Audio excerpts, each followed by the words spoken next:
Good morning, everyone. I would like to call the meeting to order and welcome everyone in attendance.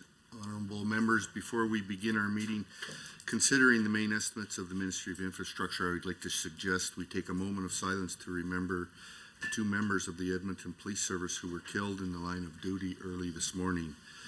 Our thoughts are with the families of the officers who were killed and the entire law enforcement community who are grieving this loss.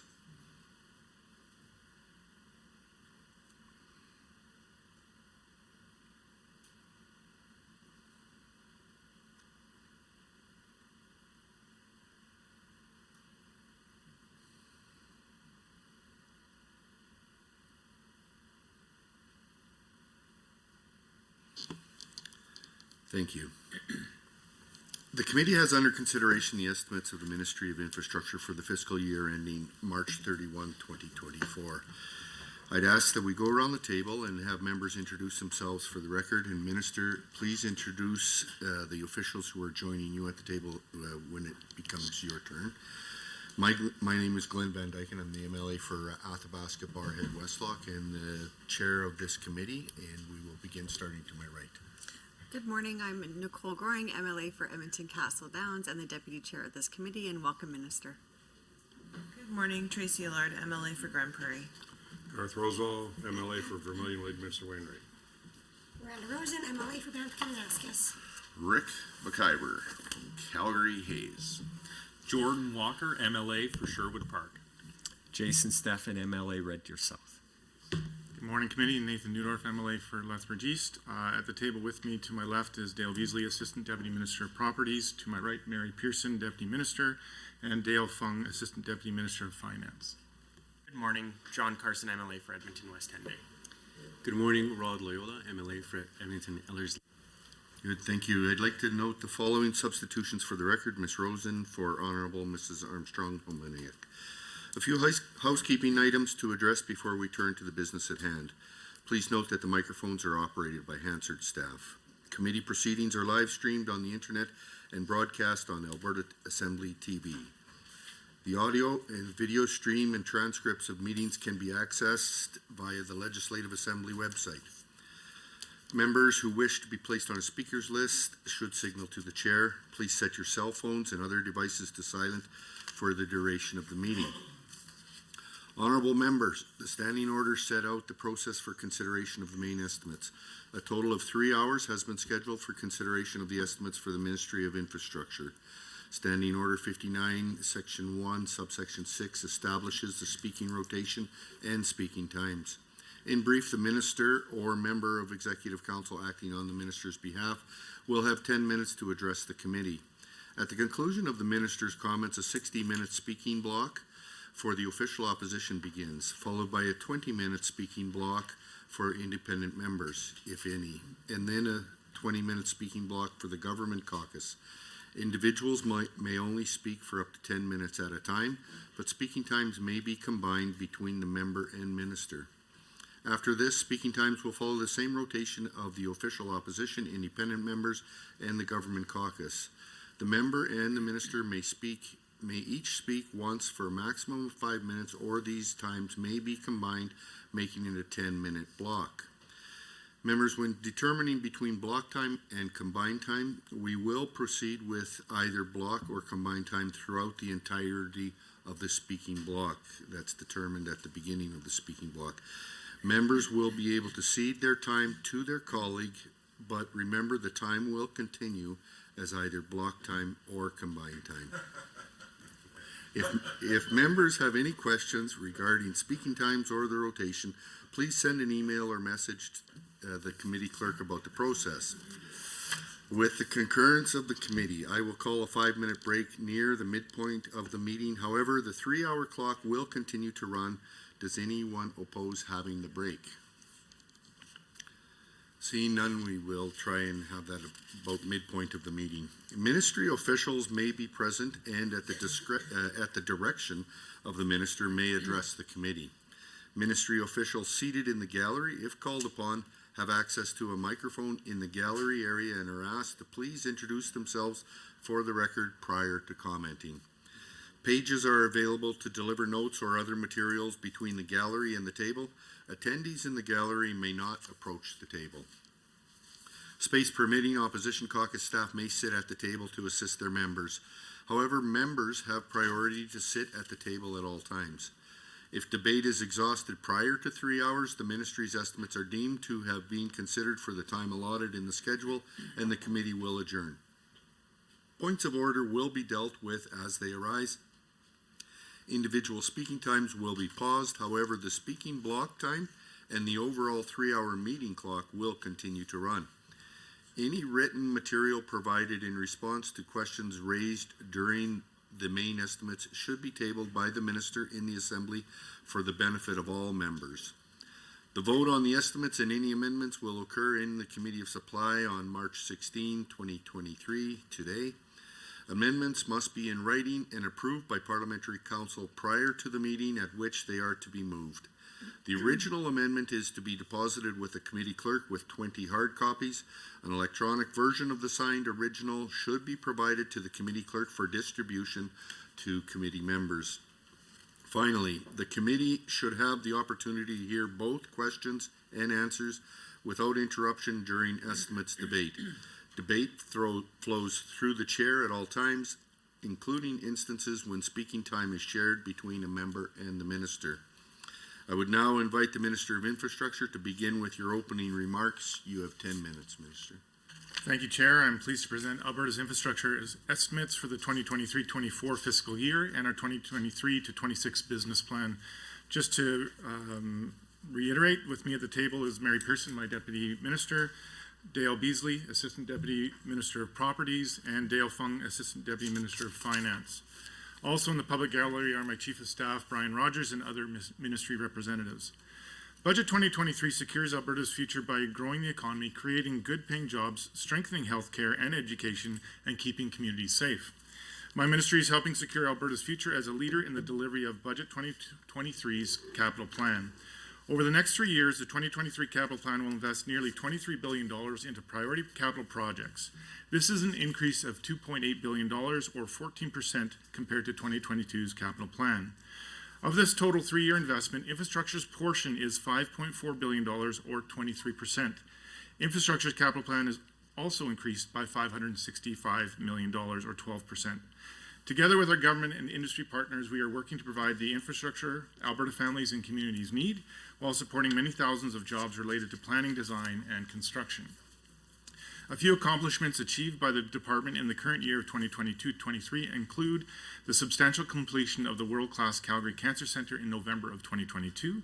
To give you an idea of how long it takes to build a project of this magnitude, please consider that I'm the 8th Minister of Infrastructure since the project was announced, and that Premier Smith is the 5th Premier since the project began. This is the largest dollar value project ever delivered by infrastructure, with a total project cost of more than $1.4 billion. And I'm proud to say that my ministry delivered the project on time and on budget. The functional programming for the Red Deer Hospital project is well on its way to completion, which is a huge achievement for that project. The request for proposal for the prime consultant recently closed and is under review. This is significant because the prime consultant leads the design of the new hospital, which is the next major milestone for the project. My government will announce the prime consultant prior to the election. Building upon these accomplishments, the department continues to build, renew, and maintain public infrastructure like schools, health, and government facilities that are guided by Infrastructure's 2023-26 business plan. Our efforts are also supported through Infrastructure's 23-24 estimates totaling almost $2.2 billion. Of our budget total, the majority, $1.7 billion, is in the capital investment vote. This is an increase of about $317 million, or 23%, from the 2022-23 forecast. This increase is mainly the result of additional funding received to deliver approved school, health, and government facility projects. Capital projects cash flows are fine-tuned as projects progress from planning through construction. Funds in the capital investment vote align with desired outcome 1 of the Alberta Infrastructure's business plan, which is innovative, adaptive, and responsible infrastructure solutions that meet current and future provincial needs. This outcome reflects infrastructure's role in the timely, cost-effective planning, design, and construction of public facilities that are necessary to support the delivery of government programs and services. The majority of our capital investment is split between health facilities and school infrastructure. Our health facilities infrastructure budget, $2.8 billion over 3 years, is dedicated to building new health facilities, renewing existing ones, and investing in health capital maintenance and renewal. This includes more than 20 major health projects underway in planning, design, or construction. Budget 2023 is providing $634 million over 3 years for the Edmonton Hospital Project, the largest healthcare project listed in the capital plan. Project activities are ongoing and include the following: site work related material deliveries, pipeline integrity testing, pipeline surveys for crossing agreements, and installation of the infrastructure for water, sewer, natural gas, and electrical services. We are working to finalize and affirm the functional program, a multi-purpose document that describes in detail the proposed services to be addressed in the capital project. Functional programming is mission critical. It must be done before a project can go into the design phase. It cannot be overstated how much planning work is required for a project of this size and complexity. A functional program translates the clinical needs, including required services and programs, into spatial requirements, taking into consideration the movement of patients, doctors, nurses, and staff through each area of the facility. Therefore, functional programming involves all partners, particularly clinical service providers like nurses and doctors, patient and family groups, including the Wisdom Council, Alberta Health Services, Alberta Health, and Alberta Infrastructure. The space allocations are fundamental to the subsequent design process, which in turn examines many aspects, including circulation of people across the facility, as well as the necessary service adjacencies to be best laid out. For example, certain services like an MRI need to be in close proximity to the other services and patient areas it needs to serve. If a functional program is not well developed, the very functionality of the health facility would cause operational issues down the line, which risk less optimal service delivery. This project was announced in 2017 and added to the capital plan before the business case and planning for the project was complete. It is impossible to begin construction on a hospital without knowing exactly what you're going to build first. My government is finalizing the planning for this project and is committed to delivering a new state-of-the-art hospital in South Edmonton. The lack of a business case in itself meant that defining the parameters within the functional program was challenging for the various teams that participated in its development. It cannot be stressed hard enough that sidestepping any planning phase from a comprehensive needs assessment through a strong business case leading into a well-developed functional plan invariably leads to serious ramifications during the design and construction phases. Those behind-the-scenes critical phases are what defines a successful and delivery-optimized project, especially for a complex and large health facilities like the South Edmonton Hospital. To that end, we are also in the early planning stages for a new Stollery Hospital, which will add additional healthcare capacity in the capital region. Infrastructure's health facilities budget also provides funding for other projects this year, including renovations to the renal dialysis program in Chinook Regional Hospital in Lethbridge, planning funds for proposed projects such as a new Carson Health Centre, a Strathcona Community Hospital expansion, a consolidated model of services for a North Calgary Airdrie Regional Health Centre project that would accommodate both urgent care and wellness services in one location. And increased funding is also provided for health projects, including recovery communities and additional Alberta Surgical Initiative projects throughout Alberta. $529.4 million is allocated over the next 3 years to cover the cost of repairs, upgrades, maintenance, and replacement of building systems and building service equipment for various health facilities. Our school infrastructure budget, $1.6 billion over 3 years, is dedicated to constructing new facilities, modernizing existing schools, and investing in school capital maintenance. Infrastructure works with education and school boards to deliver an additional $371.7 million approved in budget 2023. This additional funding supports 33 school projects throughout Alberta for the construction, modernization, and design work to support school building priorities. This includes the construction of a new K-6 school in West Lethbridge and building a replacement school for the Ecole Good Shepherd School in Okotoks, as well as to support public charter school expansion projects such as the Charter Hub in Calgary. Currently, infrastructure is managing 52 school projects. These projects are creating thousands of jobs and ensuring Alberta students have access to world-class learning facilities. Infrastructure is also delivering 12 government facility projects and many capital maintenance and renewal projects of government-owned facilities. Funding includes $287.4 million over 3 years in government facilities infrastructure that is allocated for construction of facilities such as the new Red Deer Justice Centre, the Canmore Nordic Centre with infrastructure upgrades, and the Yellowhead Youth Centre in Edmonton. As well, $584.3 million over 3 years to property management, which include maintenance renewal for government-owned facilities and government accommodation projects that help maximize efficiency and reduce our overall footprint. Infrastructure also supports desired outcome 1 of our business plan by working to ensure we get the best value for taxpayer dollars in every way we can. This includes my ministry's work to lead the government's effort to ensure Alberta gets its fair share of federal funding to help build the province. Alberta Infrastructure has been instrumental in securing billions in federal funding.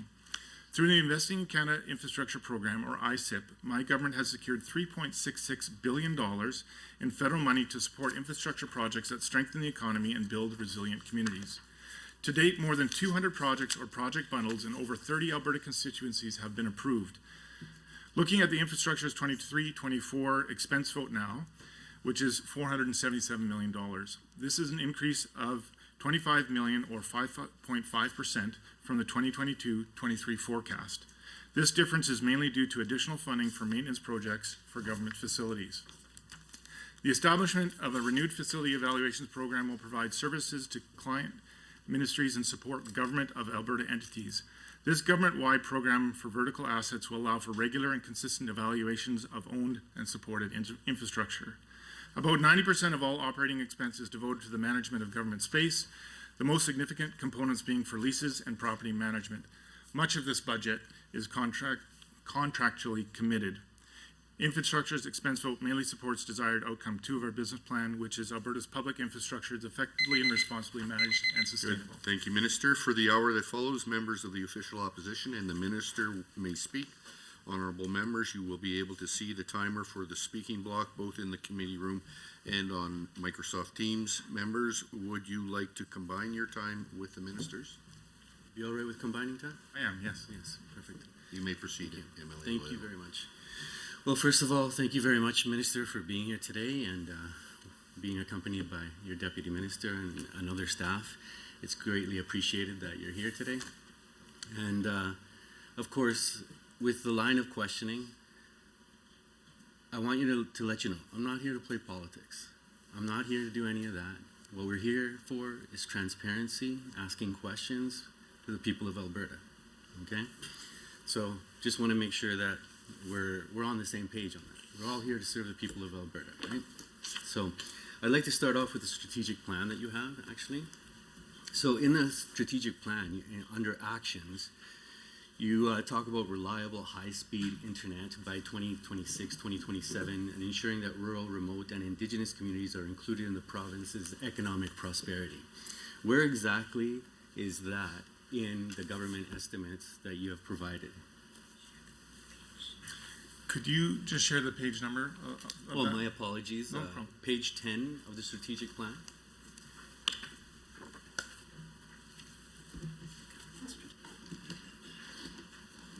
Priority 1, Objective 3, Building Alberta. To better serve Albertans and support Alberta's economy. So key infrastructure developments that support communities, attract investment, and create jobs.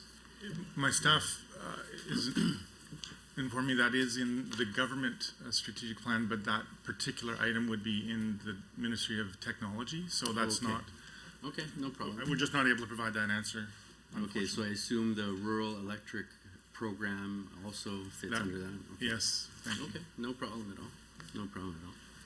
So, Minister, now I'm going to look at page 132 of the Government Estimates General Revenue Fund, specifically at Government Facilities Preservation Line 3.3 for 2022-2023, and the forecast was 9.6 million. And this year you have 25 million. Could you please give us some more detail on the increase to this line item? Certainly.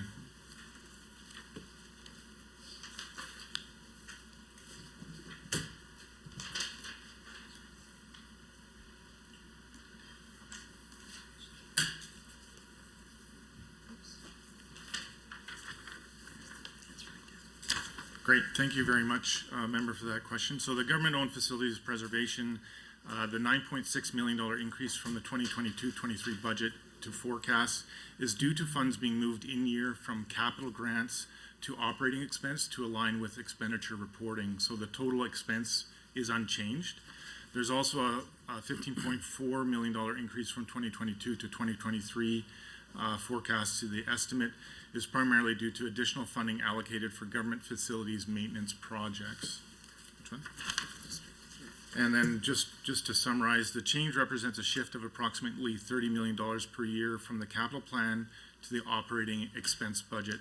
This change establishes baseline funding of $25 million for CMR, or capital maintenance and renewal, and $5 million for accommodations under operating expense to continue delivering on projects that are not recorded as capital as they have been budgeted in the past. So it's more of an accounting change and where that's represented.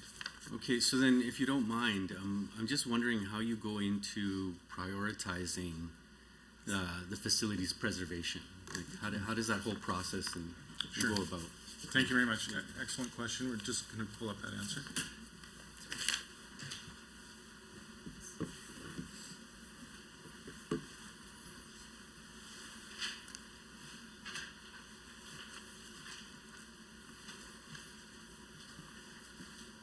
Member would like to ask another question? while we Yeah, pull so that information. you talked in your opening about 12 government facility projects, one of them being the Red Deer Justice Center. Could you tell us what are the other 11 government facility projects that are currently part of the plan for this year's estimates? Yeah. I'm just missing the CMR. All right, thank you. So just make sure we have the government facilities. Do we have the listing of the individual ones? Do we have the individual listing of them? Here we go. So we have the Community Corrections Security Assessment Planning. That's $2 million over 2 years. Correctional Facilities Planning, the capital plan provides funding for $3.5 million over 3 years. The Court of Queen's Bench and Provincial Courthouse Signage Planning, the capital plan provides funding for $200,000 in 2023-24. The Grand Prairie Courthouse Expansion New Building Planning, this project includes funds to determine options for expansion of the Grand Prairie Courthouse, $750,000 in this fiscal year. The Office of the Chief Medical Examiner Expansion New Build Planning in Edmonton, the capital plan provides funding for $500,000 for this project. The Red Deer Justice Center additional courtrooms planning, the capital provides funding for $200,000 in this fiscal year. The Reynolds Alberta Museum, the storage warehouse in Wetaskiwin, there's some planning. Capital plan provides funding of $1 million in this fiscal year. Infrastructure will work with culture to deliver this project. Increased funding for approved government facility projects, the Edmonton Law Courts planning. This project includes planning and functional programming to support the redevelopment of the new facility for the Edmonton Law Courts. The capital plan provides additional funding of $2.5 million in this fiscal year for a total of $3.2 million. The Sherwood Park Courthouse planning, $1 million for a total this fiscal year for a total of 1.5. I think that there's some key government facility projects which I mentioned in my opening speech, which is the Red Deer Justice Center, $83.4 million to be completed this calendar year, $14.9 million for the Canmore Nordic Center to be completed in the winter of 2024, $49.2 million for the Yellowhead Youth Center. Completion date cannot yet be determined actually until the project is mobilized. $63.5 million for the Court of Appeal in Calgary, completion date not yet determined. $22.1 million for the Office of the Chief Medical Examiner in Calgary, and that one is ongoing as well. Hopefully that answers your second question. So again, Minister, if you don't mind, then how does your ministry go about prioritizing these projects? Right. Because at the end of the day, they're providing a service for Albertans. Absolutely. So just wanting to get how do you go about doing this? Is that in here at all? So if you say what we're doing, then Dale can tell you about that. So, a great question. I appreciate that. So, the Ministry of Infrastructure works in collaboration with its partner ministries. Justice for those courthouse projects, often culture for some of those museums or other government-owned facilities, healthcare schools are with education. A lot of that prioritization for capital maintenance and renewal is prioritized by the stakeholder through the ministry and then directed to the Ministry of Infrastructure. there's ongoing program management with that. Do you have additional comments? And I would ask my ADM for properties to also comment on the prioritization part. Thank you, Minister. Yes, so in terms of CMR projects, we do rank them. We do have a ranking system. As the Minister did indicate, we do get input from other ministries, and we do rank them. We have to make sure that everything is being done, stewardship of public funds, but also in the matter of public safety. We have to make sure that the buildings are kept up to certain building codes.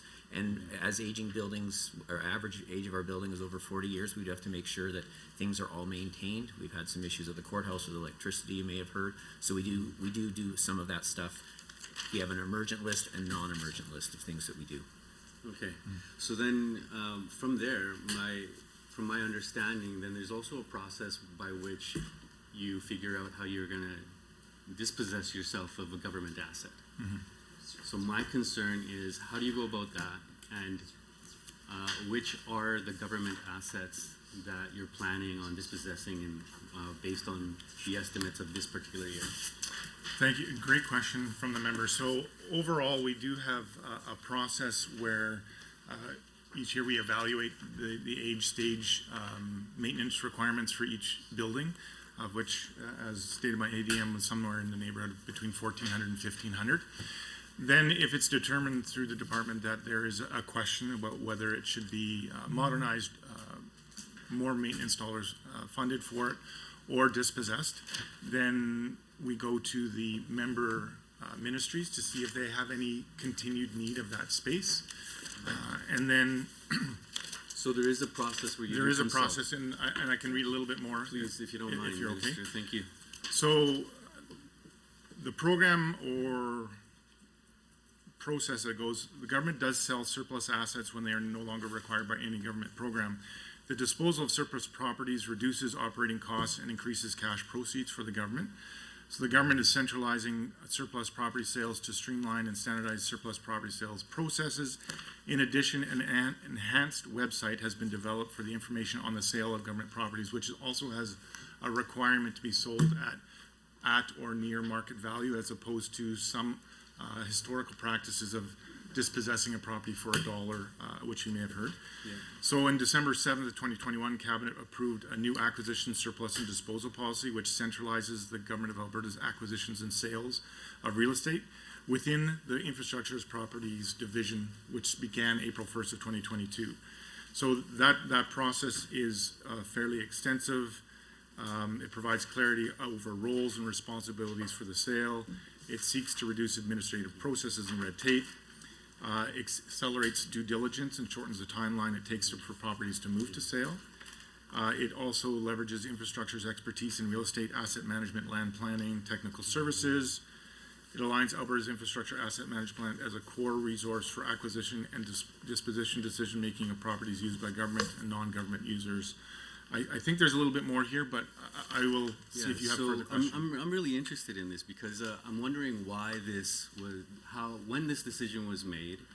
And as you may well know, Minister, there are a number of nonprofit organizations within the province of Alberta that were relying on some of those spaces. And when they were being sold off, I mean, I completely understand where the government is coming from in terms of being able to get fair market value out of a government asset. But I would believe that you and I are on the same page that when you provide a government asset to a nonprofit organization that is providing services to the people of Alberta, that them having that asset benefits them so that they can do the job that they need to do. So there needs to be some kind of collaboration between nonprofit societies and the government working together. So if you don't mind, could you please elaborate why this decision was made and why you decided to move towards getting fair market value on these projects as opposed to working with nonprofit organizations to help them with their mandates? Appreciate the question. Thank you very much, member. I would like to clarify that we are seeking to achieve both outcomes, that we do have a fairly robust policy for non-government users in that.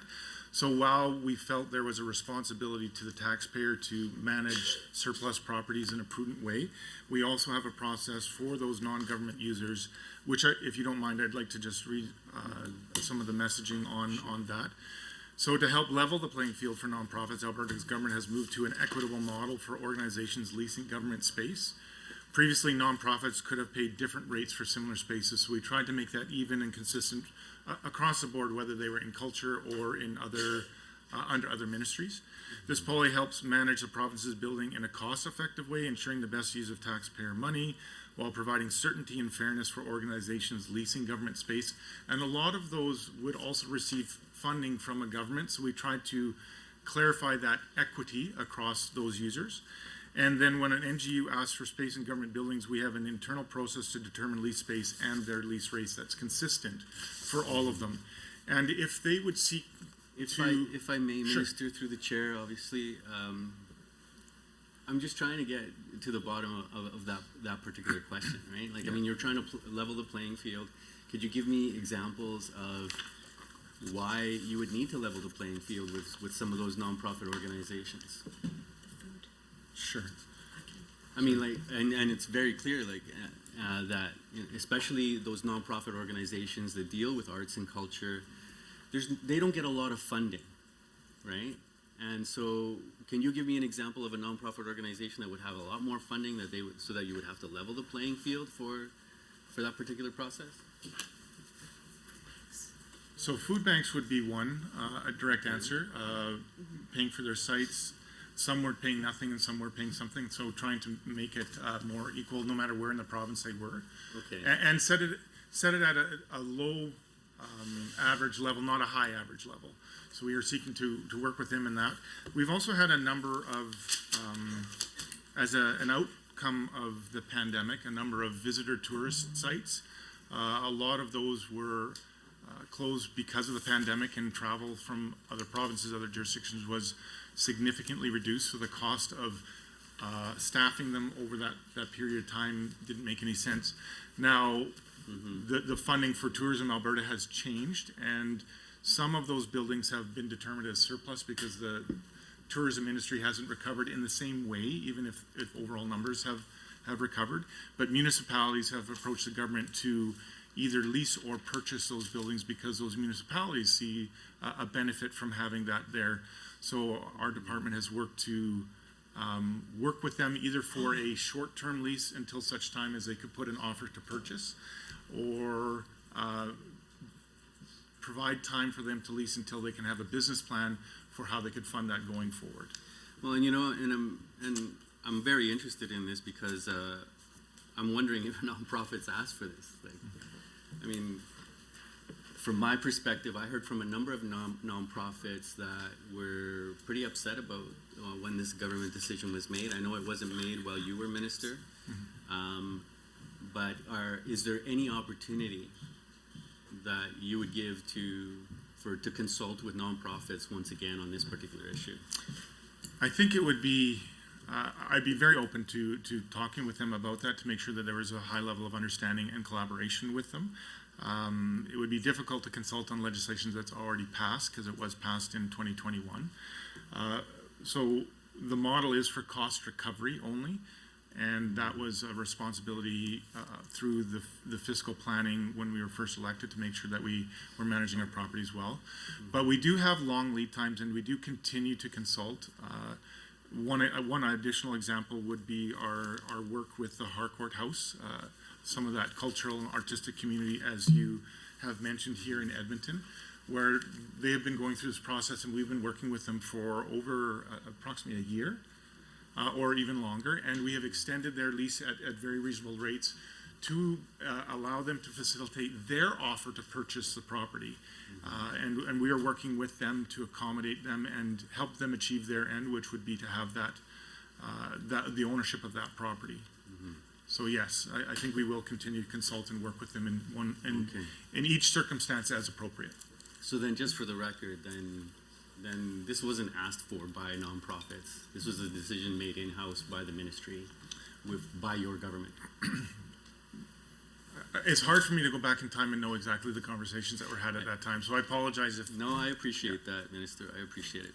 So in conversation during previous estimates with your predecessor, I was trying to get a better understanding about how your government actually prioritizes infrastructure builds. And from what I understood by the previous minister and Mr. Panda, is that at the end of the day, everything has to go through Treasury Board and Finance, right? So I'm hoping that you could shed a little bit of light on exactly what that process looks like. How are other ministries consulted? How are stakeholders consulted in order to prioritize these infrastructure builds?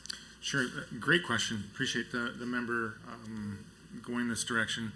So early on, after the election in 2019, our government changed where the funding for infrastructure projects resided. Previously, it had resided in infrastructure, and our government moved that to the relevant ministries. So school building infrastructure went to education, hospital building infrastructure went to health, and justice, culture, other ministries received that funding. So the overall budget of infrastructure itself and capital went down significantly to basically a CMR, property management portfolio.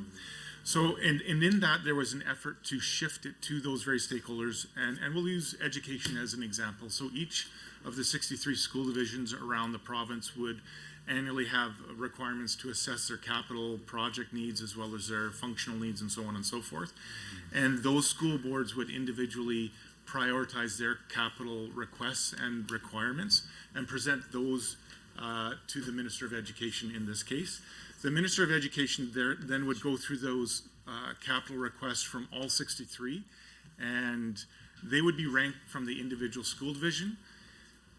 She would then, or he, it's she at this time, Minister, yeah. The minister would have to then prioritize them in the aggregate of all of those 63, one with the other. Some of that is based on the urgency and priority of the capital request. I'm sure you can imagine that when we were first elected, I heard some stories where schools actually had, every time it rained, they would leaking in the classrooms. That would have been deemed from the capital property management side as a much more urgent, high priority than perhaps an expansion to an existing building where there were no physical deformities in the building.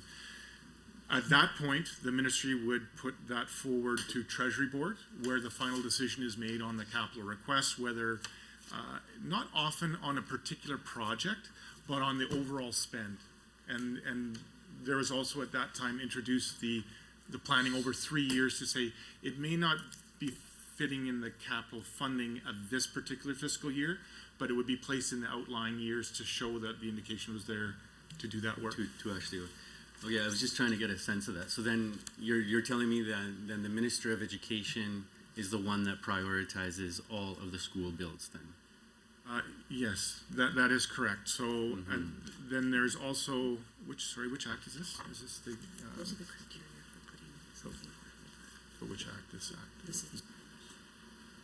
So I'm just clarifying, to tie it back to an act, we have, in 2021, we passed the Infrastructure Accountability Act that outlines this process. And if you don't mind, I'll just read the 6 criteria for how the government must consider when they're evaluating a capital planning submission, which is what you're asking about. So the 6 items are: address the health, safety, and compliance needs. So if there is something out of code compliance, or if there was a safety need like rain water coming through the roof, or a health need, for instance, if there was something like mold or some other materials problem.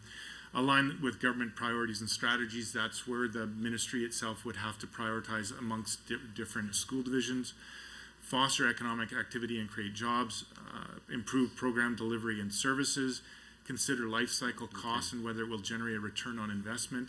And enhance the resiliency of communities. Those were the factors in that. And then, yes, as you mentioned, it would go to Treasury Board for the final financial approval and not approval, as opposed to the project approval, which would still reside with the ministry. So then if I'm to understand this correctly, then you don't actually make decisions on the schools themselves? Not rarely. However, I will provide a caveat to that. if it was put forward, the expertise of infrastructure on how to build and how to meet the existing codes may influence the overall cost of that and would provide feedback at the planning stage. So if I'm making sense, a slight caveat to that, overall, yes, you're correct, but infrastructure has some building expertise which could influence Of course. how that would happen. And I'm so glad that you went there, Yes. because that goes to my next line of questioning, which of course, under the previous minister, there was an openness, and there was even an announcement with, I believe it was 9 high schools, if I'm not mistaken, to actually use the P3 model to actually get these schools built. When the new premier stepped up, there was a decision to abandon this model, particularly for schools. I'm hoping that you can elaborate on why exactly that decision was made. Of course, I'm in complete favor of that for my own reasons, not just political but economic as well. So, if you could highlight how that decision was made, why it was made, and why you decided to abandon the P3 model specifically for schools. Thank you, and I will provide clarification. We haven't abandoned it. Okay. We have brought a further lens to it, and as I come from a long period of construction background. That was my industry before coming into elected office, where my expertise has been in working on many of those schools. What we've done with P3s is we've removed the emphasis on bundling, which impacts schools in particular. The P3 model, the private-public partnership model, establishes a baseline of about $100 million for those types of projects to see the fiscal savings level attained. A single school very rarely, in fact, not in my memory, would have a single school hit that threshold of $100 million. So the practice of bundling schools together to hit that level was incorporated. That can still be the best value for dollar, but we added the consideration of geographical footprint to that. In fact, since I was named Minister of Infrastructure, we did have a bundle come forward as a P3 in November of 2022, which had 8 schools? 8 schools in it, ranging from north of Edmonton to south of Lethbridge. That geographical footprint, as a consideration, while the value for money was there, extremely limited the number of general contractors and subcontractors able to bid on that. So we moved away from that, and we combined 3 schools in Calgary under one bid package for the best value for dollar, where we could still maximize that volume purchasing. We left 2 schools in Edmonton together, but the other 3 schools that were in that package, we allowed a single contract, because we, like I said, we added that consideration for geographical footprint. So if there was a bundle of, say, 5 schools which exceeded the threshold of $100 million, and they were in a geographical footprint surrounding Edmonton in a way that it made sense not only fiscally, but for design and for that geographic consideration, we may well still proceed with that. But if that geographic footprint ranged over our massive province in too large a fashion, we felt the return on investment, the value for dollar, was much more limited. So that was an additional consideration I brought to the role, and hopefully that answers your question. So again, we see this getting value for dollar as opposed to, I would say, quality outcome at the end of a particular project that needs to be considered, right? So, for example, here in the city of Edmonton, I'm sure you must have heard of it, but there were horror stories with the P3 models where administration of a particular school, people couldn't actually control the temperature within the building, right? Other cases, there was like the playground landscaping, or the landscaping around the school wasn't finished. Children would have to like trudge through areas of mud and dirt and hills and these kinds of things, which was completely unsafe. So then, I'm not here to argue with you whether you're going to use the P3 model or not use it, but what my interest is is how do you intend to deal with these specific issues? At the end of the day, the staff of a particular school should be able to control the thermostat within it, and children shouldn't have to be wearing their parkas inside of the classroom. How do you intend to deal with this moving forward? Yeah, so many of those are long ago, and lots of lessons have been learned since the time of those deliveries. There's been an incredible amount of collaboration between school divisions and the Ministry of Infrastructure and the general contractor maintenance providers for that. The time frame between those concerns being raised and them being addressed and resolved has virtually gone down to zero. And over the year of 2022, in fact, any of those concerns that have been raised were dealt with in the required time frame, some of them within hours of being raised. Again, this is why that additional consideration of geography was added to the consideration of those bundling. When I worked on school projects as a contractor, when I worked with school boards and their decision making, their frustration was their concern would be about their particular school, but they were dealing with a contract that may have incorporated 5, 6, 7, 8 other schools. And that communication, that specificity, lapsed some time. So that's, again, why we've changed that consideration to add geography to that, as well as we've increased the services and the response times, delineating what is an urgent matter, what is an emergency matter, and we've gained experience through those methods. So the government of Alberta has gained experience with P3 methods through the Edmonton-Calgary Ring Road Design, Build, Finance, Operate Contracts, and Design, Build, Finance, Maintain contract of Alberta Schools or procurement, so that we can address those issues. So then, Minister, I'm assuming then that because of the lessons learned, then these will actually make it into the contracts.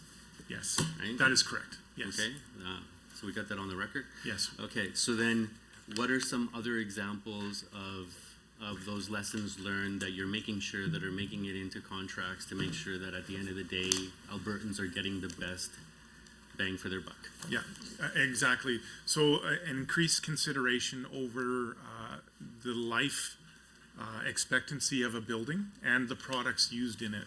And this is language that I've long used through the industry, where we want to consider best value as opposed to lowest cost. In fact, I had a private member's bill that didn't quite make it to the level of the floor based on that alone. So we've been continually changing and adapting the procurement methods to consider the longevity of the build and the quality of the build, not just the low cost. This is sometimes difficult to convey and communicate with the general public, because if they see a bid for a school at $14 million versus one at $17 million, and the $17 million bid is chosen, that on the surface could be confusing.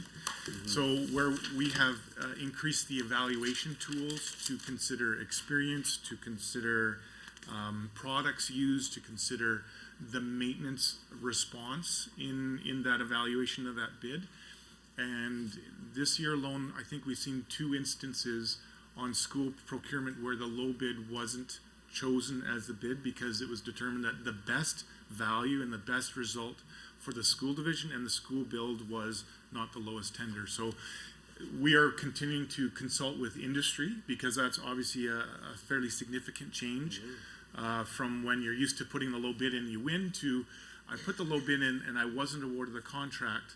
So making sure that we have verified integrity of the process, so it was not influenced in any untoward manner, which we have done, verified it's not been. And we have a very robust evaluation process. If you may, through the chair then, so, but you're speaking specifically about the P3 approach? Yes. Okay, Yeah. okay. My next question has to do with the fact, okay, so then when you use the P3 approach, then I assume that that particular infrastructure build, how is that recorded as a government asset or not? How does that process, what occurs at that moment? Is it considered a government asset? Do you want to answer that? I'm just going to ask my my DM to answer that a little more technically, just to make sure we get it right. Please, thank you. Yes, so particularly for schools and others, the P3s are government assets. And the goal of the contracts is to have a well-maintained school over the life of that asset. So that's why they are long-term contracts, typically in the 30 to 40-year range, to ensure that it's built and maintained. And then the contractor would potentially exit after that 40 years, and we would have a maintained building that we could determine how we best proceed. Another example is the Evans Thomas Wastewater and Water Treatment Center that was built in Kananaskis. It is our asset, but it's being run by experts like EPCOR to ensure that we get the best and safest water in that area. So it is the longitudinal view of ensuring our assets are well maintained. Okay, so if you don't mind then, so for particularly schools, how long does the contractor then have, and a lot of the contracts that have been made with the government then, for particularly schools, how long does the contractor have to maintain those projects? Is it 30, 40? How many years are we talking about? It would be over the duration of that contract, which is typically 30 or 40 years. They would be required to provide the maintenance If you don't ongoing. mind, through the chair, is it different for different schools? It can be for different contracts, yes. And then why? Why would that be? It's typically 30, to correct this, sorry. Go ahead. No, sorry. It's typically 30 years for the schools. 30 years. The Evans Thomas could be something different. The maintenance for, like, if you're talking P3s, generally highways would be different. So that's why we're giving ranges. And the only change in that contract is that over time, those lessons learned, as you were pointing out, have been adopted to the new contracts to make sure that clarity is provided for maintenance. The issues that we learned and raised from earlier iterations of those contracts were adopted into the new ones. So we continue to evaluate those contracts and make sure that they continue to provide the best value and the best outcomes for the school divisions involved in them. And in fact, infrastructure was awarded in 2022 a reward of excellence for the P3 school delivery that was most recently done in Alberta. And this was an award that was handed out in New York. So it's not just an Alberta awarding itself, it was an international award for how that project went. So we have shown that we can deliver those in a very appropriate and excellent manner. Okay. So other than schools, can you please highlight for me then in what other instances have you used the P3 model and approach? Sure. P3 models, again, are often evaluated. One of the fiscal thresholds is that $100 million mark, which makes it very effective for oftentimes for bridges or large highway sections like the ring road around Calgary. I think some of those have been developed and maintained in that way. We have a list here of projects, which I'll just read off to you if you don't mind. The Southeast Anthony Henday, that was a $497 million P3 project. Northeast Stony Trail, Northwest Anthony Henday, again Stony Trail and Anthony Henday. And I don't know the acronym for this, ASAP one. That's the school bundle one. Oh, so we have 3 school bundles that were there, the Evan Thomas wastewater treatment, Southwest Stony Trail, and another P3 bundle. So typically those are the large projects that would hit that threshold for evaluation. I'm just going over my notes and I realized that there was something that I needed to ask regarding going back to the nonprofits and the use of government assets. Would it be possible to get a breakdown of how many non-profit organizations currently lease space from the government of Alberta? We don't have that with us. We could provide that at some point if you'd like. And then if you don't mind, when you do provide the response to that, is that number expected to change over the coming years? I will just ask my ADM of property sense for that. So in terms of the policy, depending on the organization, we continue to work with them as, leases expire. As the policy came in, we didn't instantly do it. As leases expire, we look for it. As the Deputy Minister noted, this is on a cost recovery basis, but we do maintain a list, work closely with our stakeholders. And in some cases, some of the government departments do choose to provide grant funding, especially in the social services realm. I will just provide a little bit further information for the member if he's willing. We have a partial list here, and it has on it 82 nonprofits. 82 nonprofits. That have different lease expiry dates. Some of them go back as far as 2012. Many of them are much more recent than that. I think there would be a natural fluctuation just due to a whole lot of factors that would be difficult to predict. So then just through you, Mr. Chair, obviously, for the record, then there is no desire on behalf of the current government to reduce the number of nonprofits leasing space. No, there's nothing of that sort. We want to make sure that our engagements are with them in the healthiest form. That includes fiscal health. And we would work with the partner ministries to make sure that we're providing for their needs to the best outcome On possible. that particular note, Minister, because I remember hearing from a number of nonprofits that were actually pretty displeased with the decision to move towards the government getting fair market value on these government assets. So my question would be, how do you plan on addressing that moving forward? Another great question, thank you.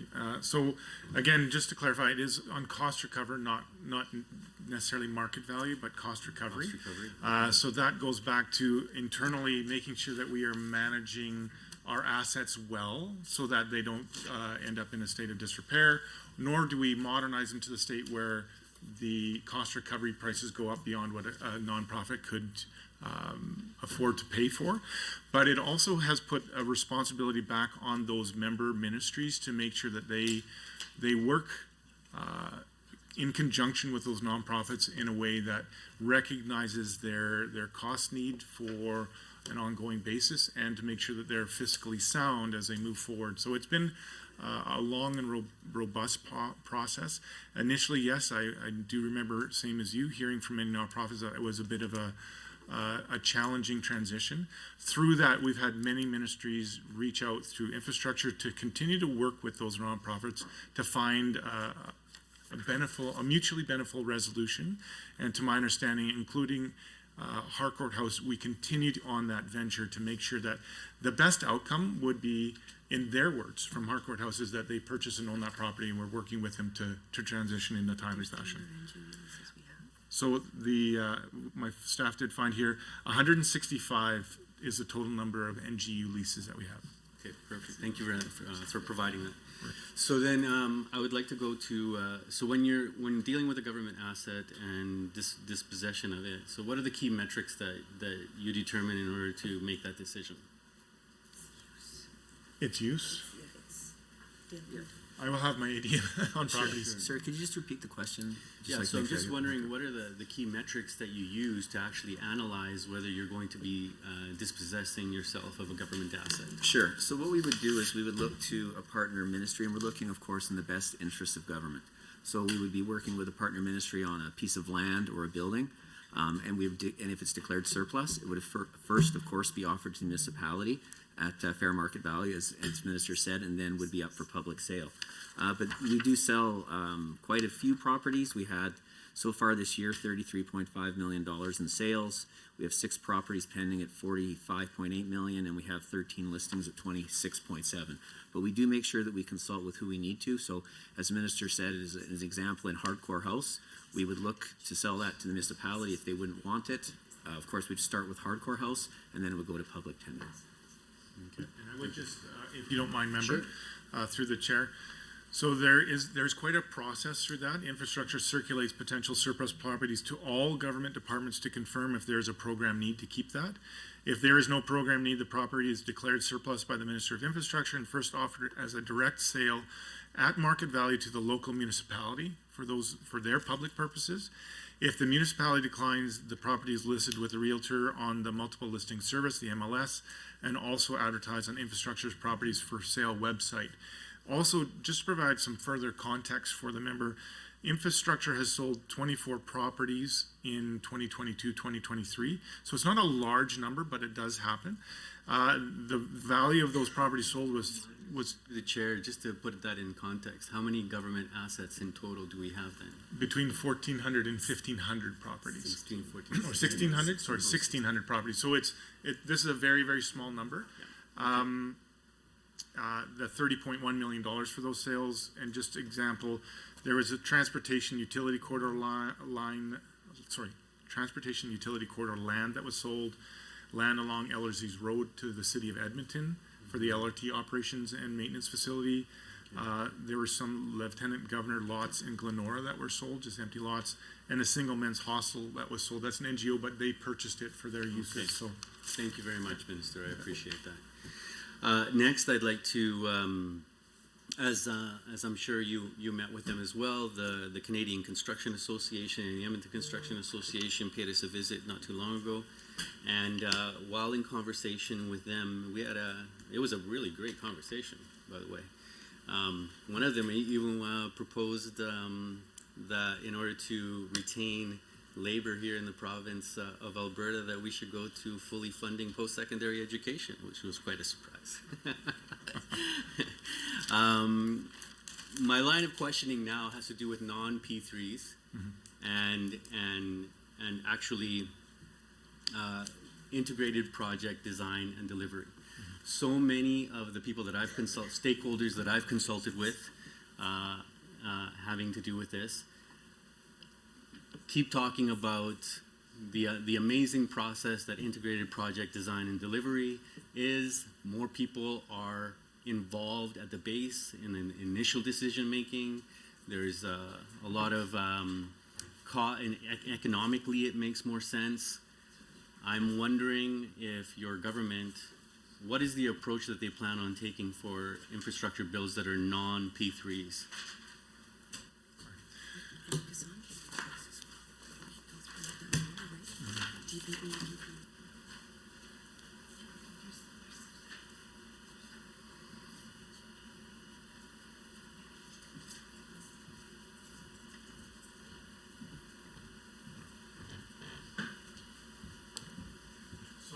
Sorry, I just wanted to make sure I was getting all of these, the questions that you threw. We have been doing a lot of work through my ministry on our procurement practices, and we seek to continue input from our stakeholders, particularly in the construction industry, as would be appropriate. And to that end, we've set up what's called what is that acronym now? Industry Liaison Council. An industry liaison council and subcommittee where we continue to work with them. The IPD, the Integrated Project Delivery one, is one that we've considered. It has pros and cons, as all of these contracts and procurement methods do. Where we've gone with the construction industry to this point is the quality-based selection, QBS. It is more, at this time, it's more transparent and it has more accountability. The integrated project delivery has different hurdles where it's a bit more of that, what was that called? Sorry, it was a bit more cost plus model, which doesn't allow for that cost certainty from the government at the project's beginning. And that's where, in terms of our fiscal accountability and those kind of requirements, we have some challenges. Even though in my practice, I like that method of a lot of collaboration, it doesn't allow for that cost certainty because the project price can change as you move along with it. Yeah, because of supply chain issues. Exactly. So at this point in time, we have not proceeded with that approach.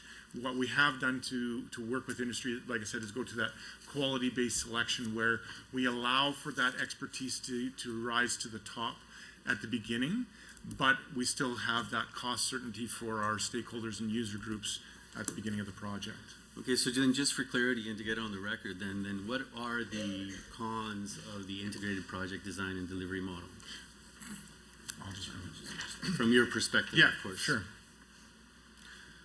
Challenges with procuring an IPD contract include abiding by open and transparent procurement practices, which is that we don't know the number that we're working for at the beginning, which as a representative of the taxpayer, that's difficult because, again, as a cost plus style, it's more difficult to determine that.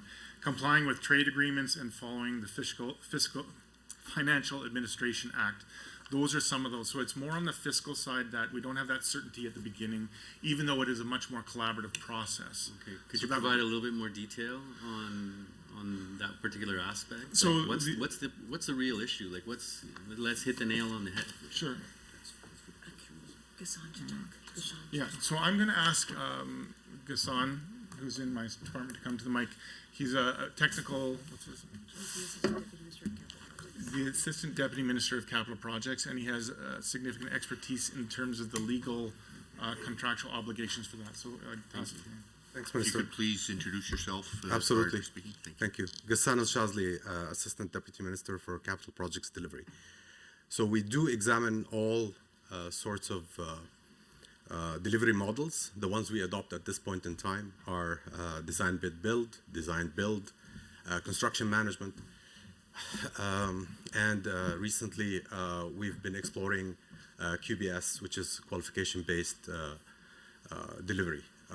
With regards to IPD, My apologies, could you just repeat those again one more time? Just so you've for got clarity? design bid build, design build, construction management, and as a method of selection, a qualification-based selection method has been used or is being used, piloted in the past, and we are using it right now with the selection of the prime consultant at Red Deer Hospital. Now, with regards to the rules we need to apply, the selection method is always risk-based. You assess the entire risk of the selection method itself, depending on a lot of parameters, including the length of time you have, the total budget, the budget certainty, etc. The selection method, we have a matrix that allows us to assess the projects itself, and it will guide us through which will get us to which specific methodology needs to be used. With regards to IPD specifically, the biggest hurdle is the following. We have to abide by FAA, which is the Financial Accountability Act, the trade agreements. There are, I think, 8 or so. We've got also the Treasury Board directives. All those are applicable when we are considering what sort of methodology and we are using. With IPD, If you don't mind, then why with the other approaches are those not considered? because of two things. Because of the certainty level associated specifically with cost. So we have to actually secure. So we're not allowed to, for example, to go into a contract with, enter any contract for which the total cost is not known ahead of time. So cost plus in general, any methodology that leads to a cost plus situation will likely be avoided. With IPD, let me just make some comments, if you don't mind, about IPD. It is very much, as the minister mentioned, it is very much liked at industry. But if you look at it from a perspective of FAA rules and TD directives, it has an unlimited liability towards the towards the province. Typically, what happens with an IPD is that there's an agreement that there's a certain total value of project, right? In which the costs and the profits and the losses are shared amongst the proponents. That allows for change orders to happen and errors and omissions. So one of the biggest issues with it, for example, is that errors and omissions by a consultant are going to be covered by the tri-party, the 3 parties that are involved, which is from an accountability perspective, that is not something that we advocate for. The more important part of it is the certainty with regards to both cost and timelines. An IPD, although it is collaborative from that perspective, ultimately speaking, if the entire project falls into a situation whereby a liability should materialize, the 3 parties will either have to shut down the project and call it a day, or they have to come back to government, to the province, and ask for that differential. So from that perspective, the allocation of risk is not delineated enough to abide by the FAA rules, by the TD directives, and by trade agreements. Perfect. Thank you very much. I appreciate your specialty in the information.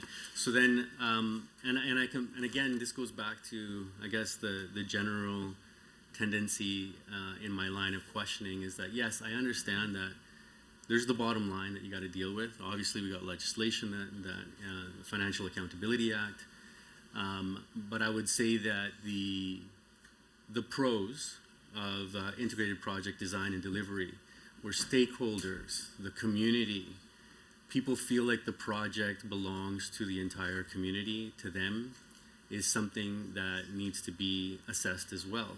Because at the end of the day, you're providing a government asset and the community doesn't feel like it's really theirs, right? So those are the two things that we're trying to balance here. I would like to get on the record, though, then what are the pros of the integrated project design and delivery? Sure. Again, great conversation. I really appreciate the member taking this direction. The pros for the integrated project delivery is that collaboration. So a more technical definition, if you don't mind me reading that to the record, is the IPD requires that the owner, the architect, and general contractor enter into a multi-party contract for design and construction. The pricing structure is cost plus with a target price. So the pros of it is that collaborative nature, which government would seek to do that. Let's work together. Let's get everybody involved. The con is that we don't have. I asked for the pros, Minister. Yeah, is we don't have that price certainty. So one of the avenues I've taken since I've been minister to address this issue is, like I said, we set up the industry liaison committee, one specifically to talk about risk allocation, which this is the basis of this conversation, is how do we assess that risk and who carries that? For the record, the reason why risk is so important, because if you carry the risk, then you pay the bill. Yeah, of course. Where if too much risk is allocated to the general contractor or contractor, what we see is a very significant general trend to their increasing their price of bid, because that's how they protect themselves. If you say going in, we don't know everything, we can't predict the future, but it might cost a lot. What are they going to do? They're going to add that into their price. So if we can shift some of that risk allocation back to the owner, which is us as the government, we can lower that cost. But you don't want to take too much, because then if there's that hidden cost, then we continually have cost overruns. So that's where the tension and the balance between those two objectives are. Okay. So like in the procurement process, then when you're applying these different methodologies and whatnot, I'm assuming that contractors are building into their estimate a contingency, obviously, right? They would, and the government would as well, on each project. On each project. Yes. Okay. So then, okay, let's get started on the South Edmonton Hospital, Minister. You made several comments to the South Edmonton Hospital in your opening. And of course, you've identified certain issues with the project.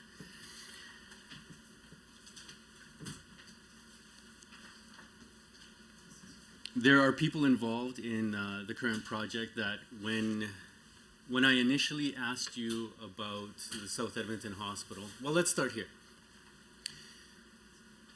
The South Edmonton Hospital isn't even on the website anymore. Why? Sorry, can you clarify which website? So from my understanding on where you're listing the projects, Okay.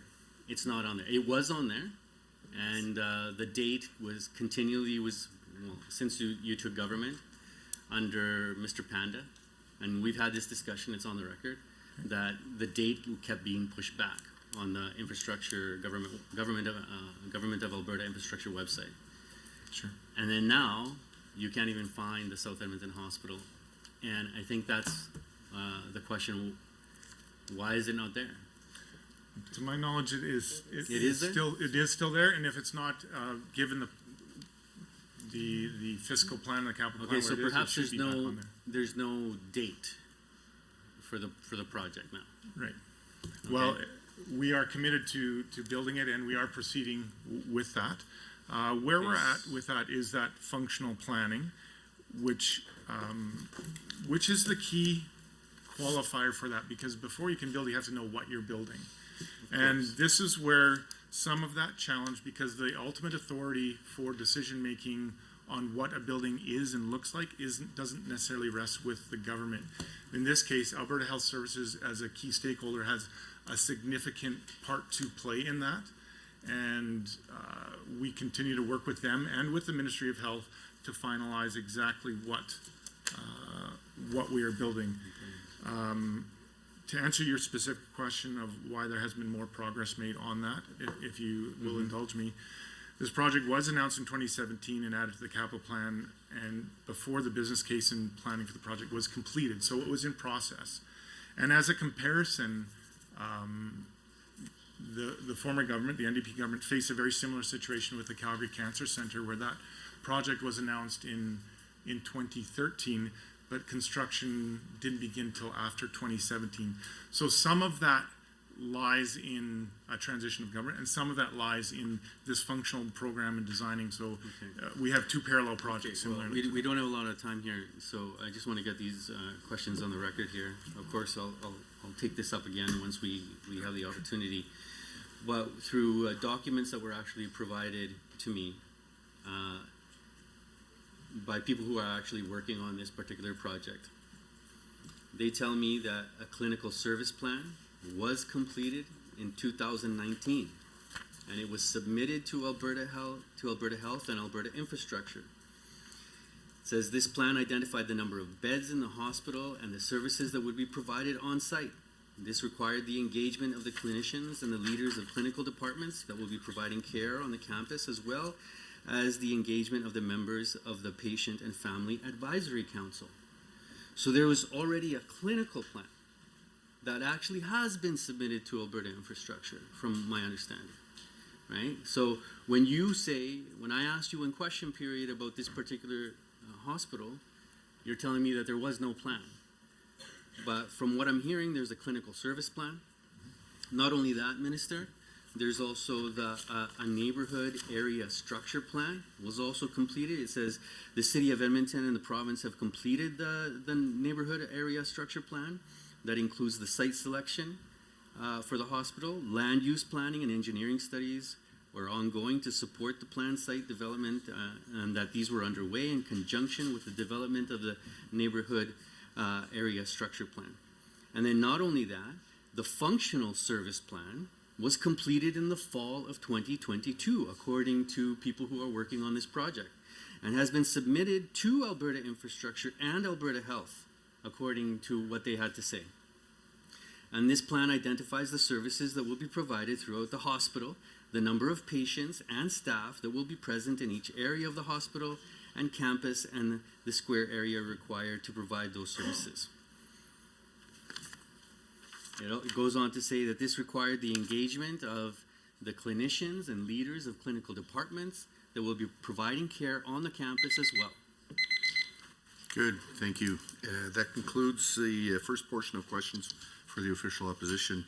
Members, we continue to have some vibration interference through our audio system. I'm not sure where the devices are located, but we do require all devices to be on silent, or maybe in the best interests of this meeting is if you have devices that are going to vibrate, to remove them from the table so that they don't interfere with our audio projection. We will now move to the Government Caucus for 20 minutes, a 20-minute block of questions from the members. Would you like to combine your time with the ministers? Yeah, I would like to combine my time with the minister. Great. That's okay. Okay, proceed, Emily Walker. Well, thank you so much, Chair, through the Chair. Really appreciate you being here, Minister, and with your staff. And there was great questions they were asked earlier. I'm sure you'll probably get to them in the next block with the opposition. Yeah, I would just say too, Minister, it was an honor serving with you on Treasury Board, seeing your expertise in many areas, including and especially the industry you come from, infrastructure. Learned a lot. It was amazing, and I think something around $23 billion over 3 years for the strategic plan. I should remember that, and I think I do. You're nodding. That's good. No, it was amazing, and we're securing Alberta's future with this great budget 2023, with its fantastic capital plan, including locally in my community of Sherwood Park and a specialized municipality of Strathcona County. So I want to begin with the Sherwood Park Courthouse, Minister, very important to my constituents. Running through the history of this courthouse briefly, it was established under the Alberta government in February of 1980 as a temporary facility, and everyone would admit at this point, in an inappropriate facility and in a strip mall, plenty of issues there with parking and also, unfortunately, victims and the alleged claimed perpetrators having to be in the same space together was totally inappropriate. So anyway, after 42 years in the strip mall, I'm glad that we're finally moving forward to replacing the Sherwood Park Courthouse. I would also note the last time the Alberta government seriously looked at modernizing or replacing this infrastructure was in 2013. Approximately 10 years ago, we got close to finalizing a proposal under Alberta Infrastructure, or whatever the ministry's name was at that point. But my understanding, speaking to the former MLAs and the people in the legal community who have been deeply involved in this issue for 25 years, is that the proposal ballooned from something like 30 million up to 90 million, and that helped just convince people at the time to cancel the project under Premier Redford. So anyway, here we are today. We're excited about this planning, the studies that are allocated. So, Minister, what criteria are used to evaluate capital projects? On page 115 of the capital plan, there is $1 million budgeted for the planning of the Sherwood Park Courthouse. What specifically is meant by planning funding? And as well, what can my constituents in Sherwood Park expect to come from this planning funding and the process for the courthouse? Start there. Well, thank you, Chair. Thank you, Member, for the question. Appreciate also serving with you on Treasury Board. So as we had stated earlier, but we'll reiterate to answer this question, the Infrastructure Accountability Act establishes 6 criteria that the government must consider when evaluating capital planning submission, and in this case, the Sherwood Park Courthouse. So we have to address the health, safety, and compliance needs, align with government priorities and strategies, which this one does, foster economic activity and create jobs, improve program delivery and services, which is a major consideration here, consider life cycle costs and whether it will generate a return on investment and enhance the resiliency of communities. So this was done. These planning dollars will provide the funding for the next step, which includes a needs assessment. So the research will into the service delivery options available and assess the existing facilities, which, if you say is correct, which I have all confidence that they are, that it's in a strip mall, that may not be assessed as the best way to meet that need, and we continue to develop the plan from there. So that's the needs assessment, as well as consultation with justice and judiciary.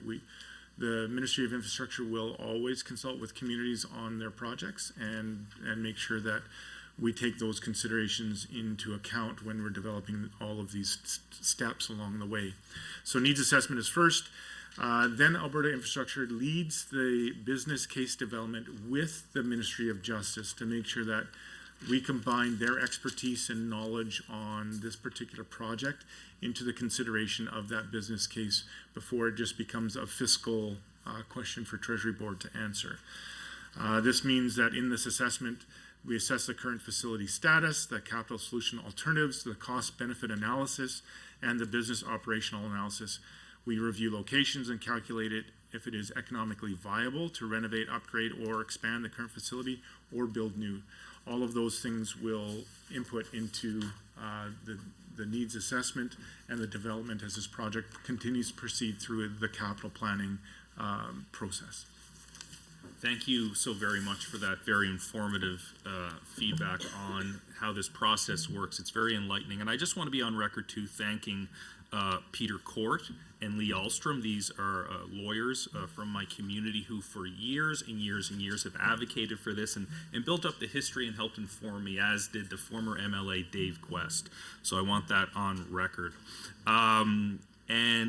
So I would also say that my municipality in general is very excited about this. In 2013, and who knows where this will go over time, because my understanding, Stantec has awarded the contract to come up with the needs assessment and or replacement design. And they'll come back in September with information. That's what I was told from Justice. Or maybe you might not have those details, and that's okay. Okay, great. So now I want to move to talking about the great news, which is the expansion of the Strathcona Community Hospital. And again, just a briefing on this through the chair on the history of this one. So in around 2008, 2009, my community of 100,000 people were promised a hospital. And we were so excited for that. And it ended up being two phases to this hospital plan as of 2010, and we ended up getting phase one again in 2013. For whatever and various reasons, Premier Redford canceled the project. It's the phase two. And so here we are today, but we're very excited. My argument has always been, as a MLA for Sherwood Park, that as a community of 100,000 people, with 3 refineries and the industrial heartland, it's my understanding after Fort McMurray, Wood Buffalo, my community, proportionally speaking, pays the most into provincial coffers in terms of taxes generated. Again, 3 refineries plus the industrial heartland.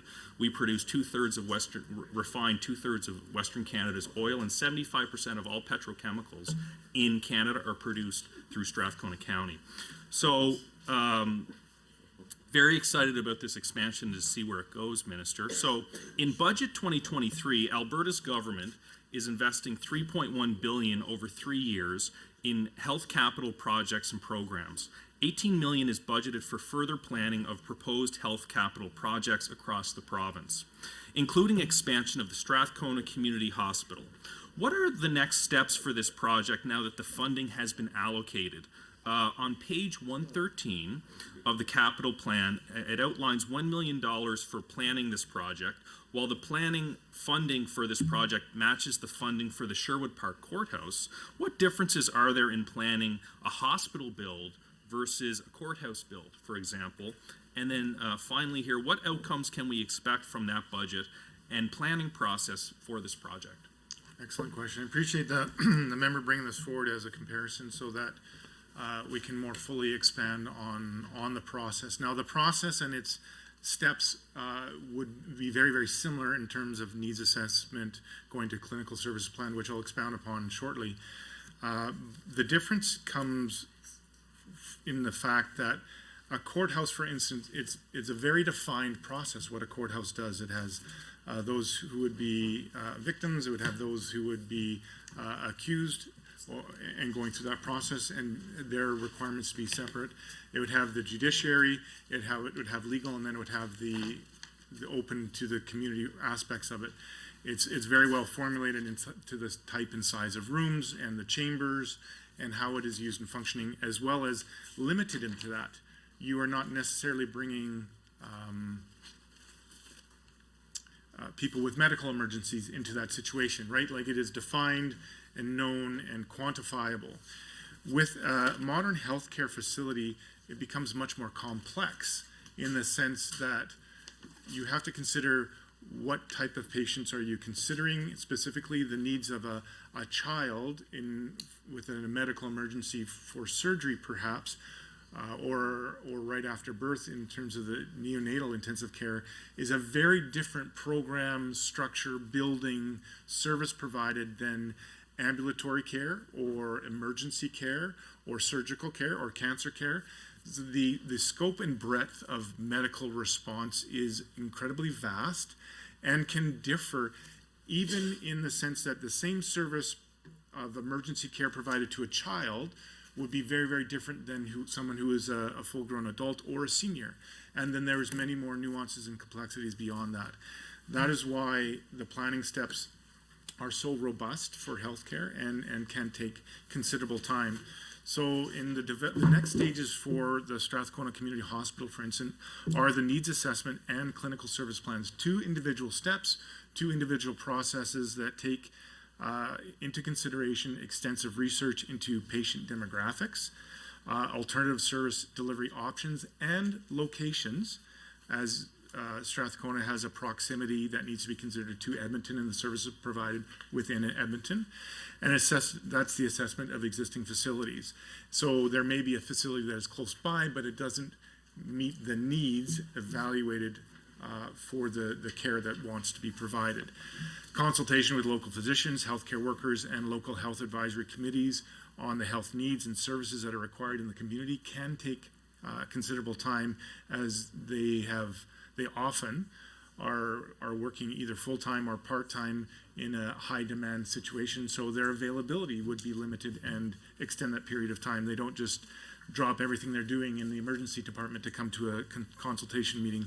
That needs to be considered and carefully considered and planned. Completing the needs assessment is forwarded to the Ministry of Health at that time for review. And once that's approved, the needs assessment is sent to Alberta Infrastructure to proceed with a business case. Also to be noted is Alberta Health Services has a critical component as a key stakeholder in the management and provision of those healthcare services in the planning and needs assessment and all the way through that process. In the case of the Strathcona Community Hospital, a needs assessment was completed in 2012, again going back to your long advocacy for this project. However, it requires review and updating because of that and the demographics having changed in that 10-year period. So even though there was that work done, it does need to be refreshed. The new service providers would have to have their opportunity to provide any changes that they have seen in the community over that period of time. Once Alberta Infrastructure has all of that, which can take considerable time, it leads to a business case development with Health, the Ministry of Health, and Alberta Health Services. Assessment of current facility status, capital solution alternatives, cost-benefit analysis, and business operational analysis are then considered. Review of location and the calculation of how to make this economically viable to renovate, whether it's to renovate, upgrade, or expand a current facility or build new, is brought to bear. Once finalized, the business case is sent to HS and health executives for input and approval. So each of these stages not only need to be submitted and completed, they also need to be accepted and approved by the Ministry, Alberta Health Services, and then finally the Ministry of Infrastructure.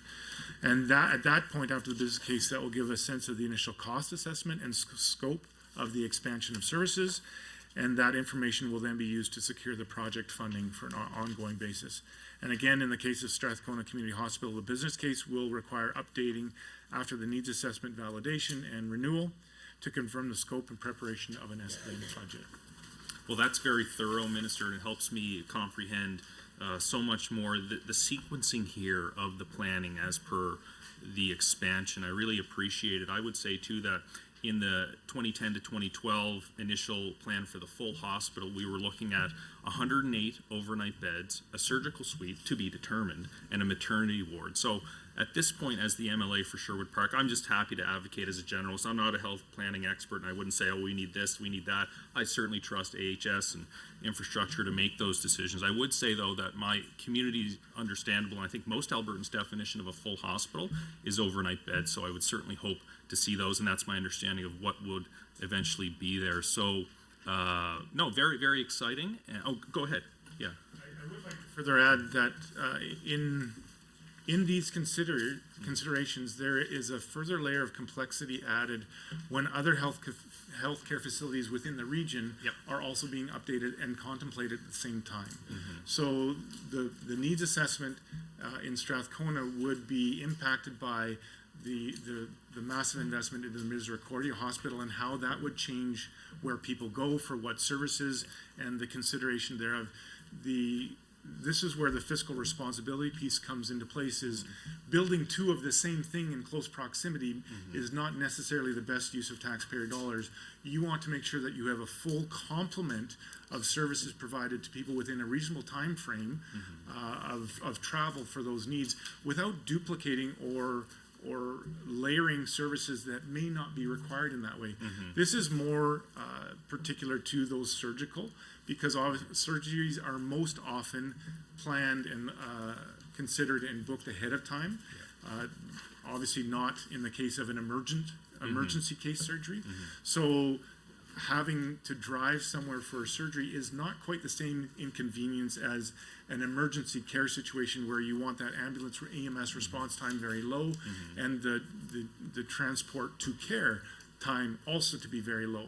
So we have a number of healthcare facilities being considered and built and developed within Edmonton, and each one as that service comes online has a future implication to another one being considered, and that's why some of these considerations take time, as it's all being done in real time, and why the previous needs assessment from 2012 would have to be renewed and considered.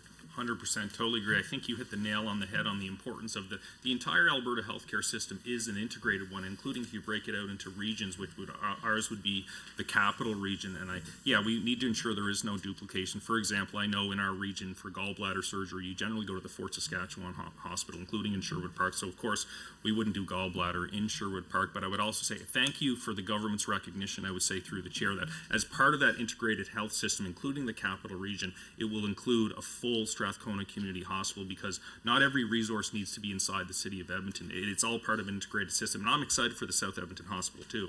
And that'll be part of it, and will complement Sherwood Park people as well. But thank you for that recognition. Look forward to the expansion. And Minister, any final comments on this before I cede my time? Oh, thank you very much, Member.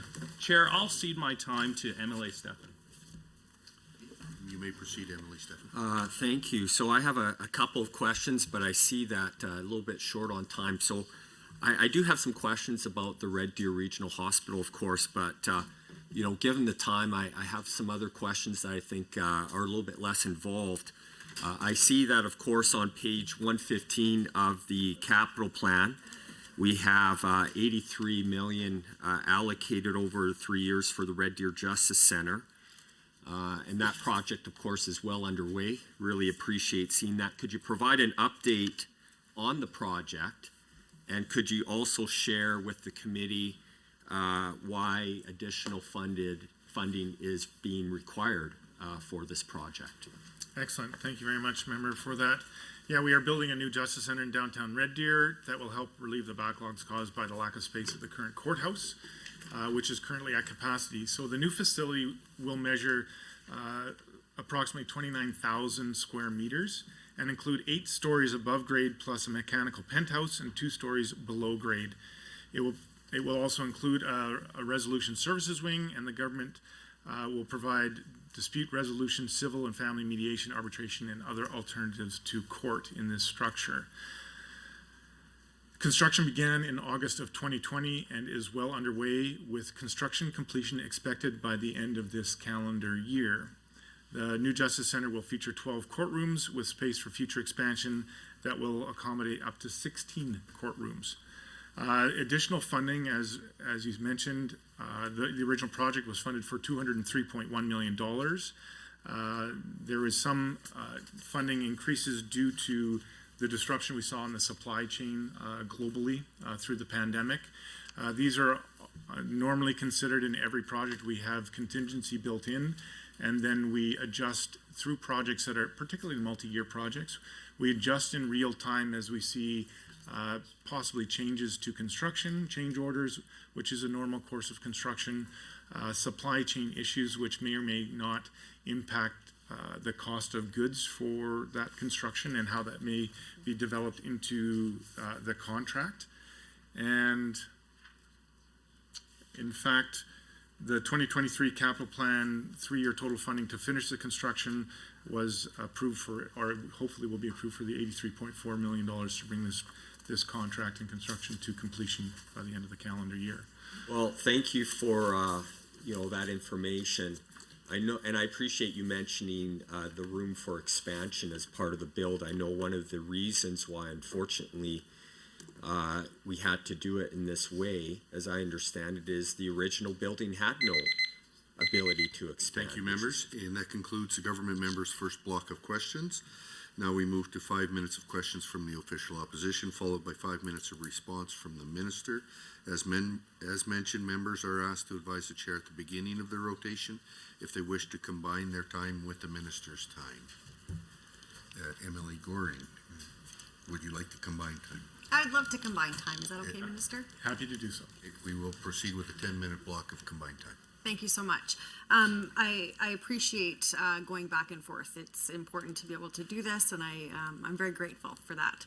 I'd like to return to the conversation we were having about the lease agreements with the nonprofits, particularly regarding Harcourt House. I heard that come up a few times, so I'm just trying to seek some clarity regarding the current lease agreement. I know our government started some paperwork with the intention of gifting the property to Harcourt House. And then unfortunately, that wasn't done prior to the election. And when the UCP came into government, they canceled that gift agreement.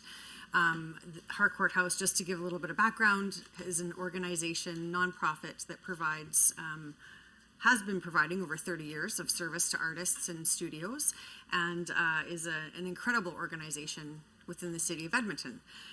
So unfortunately, what happened after the gift was canceled, there was long periods of no communication regarding the lease, and they were really concerned about what was going to happen.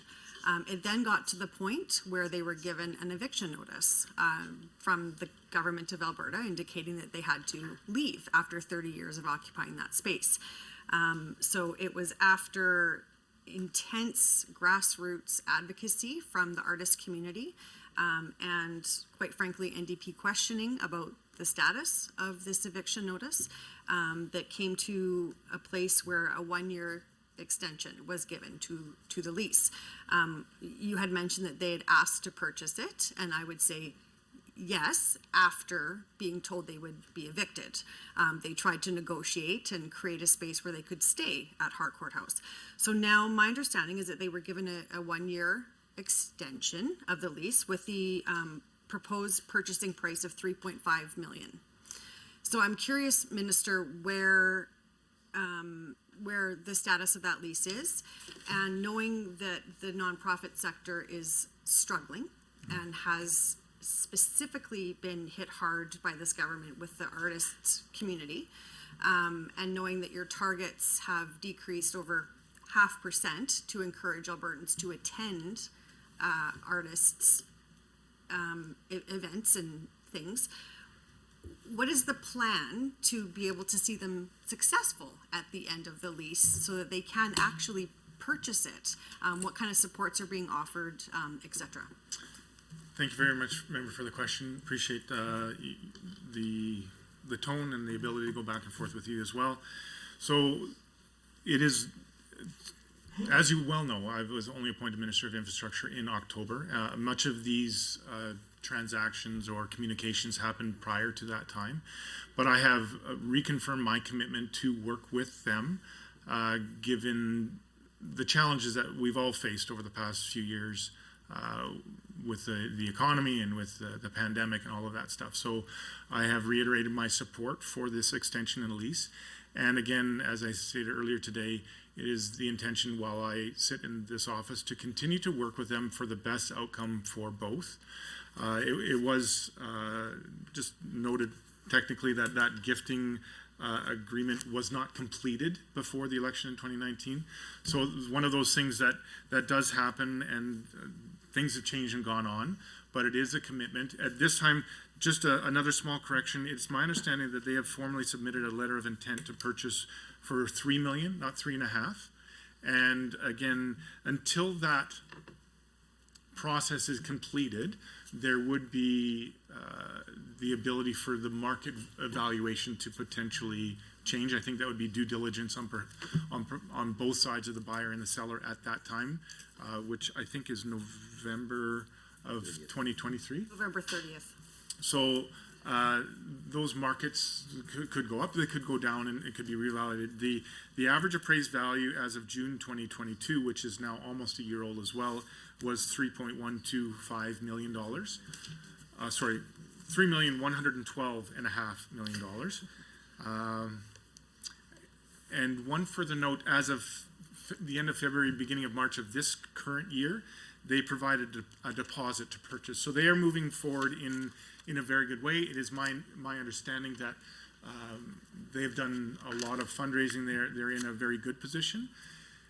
As with all real estate transactions, until you actually get there and have that evaluation, the due diligence done at that final agreement signing, it is difficult to predict whether that evaluation would go up or down, but it is the intention of this ministry to handle them in fair process and make sure that we continue to work on them.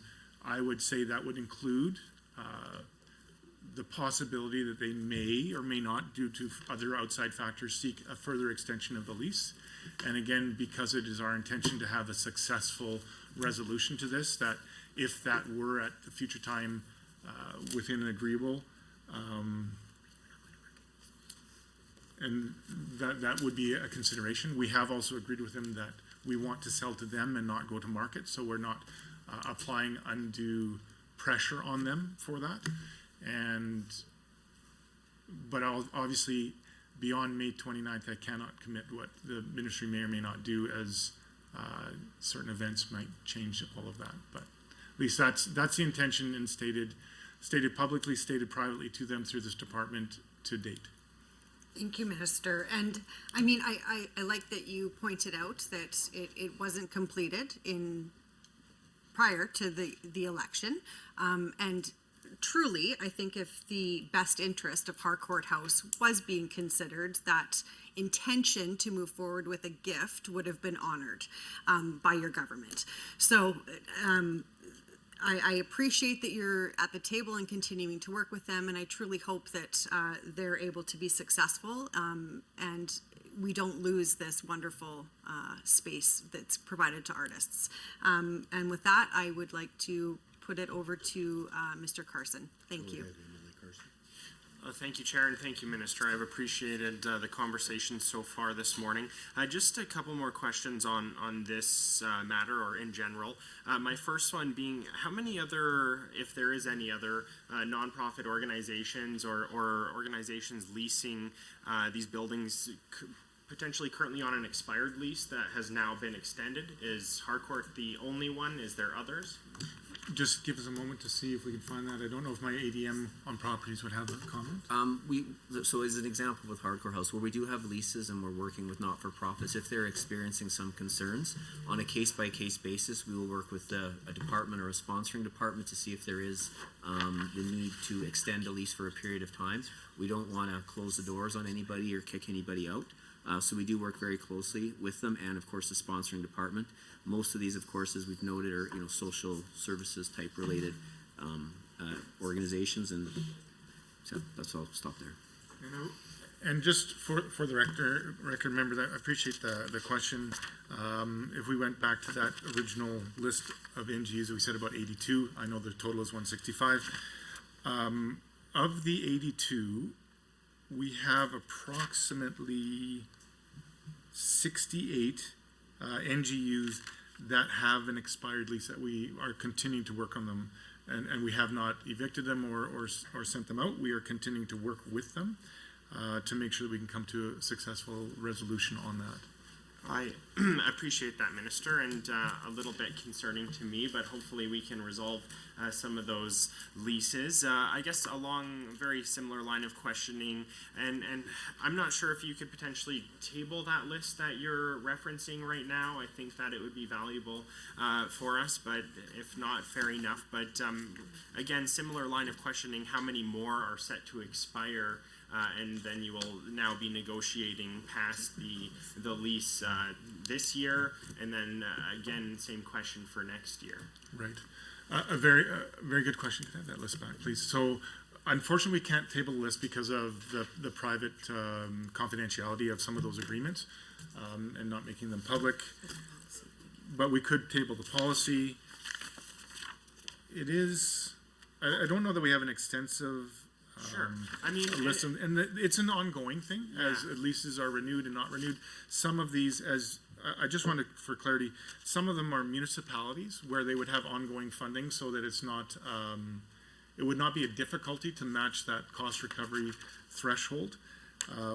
There are others that are funded through programs. I apologize. I just have 10 seconds. If possible, if the ministry could table any performance measures regarding the conditions of provincial-owned or leased spaces. I feel like that's something that I've seen before in terms of where they are in their life cycle, or, thank you. Thank you, members. We will now take a 5-minute recess and be back at 10:53.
Good, thank you, members. We now will proceed with 5 minutes of questions from the government members, followed by 5 minutes of response from the minister.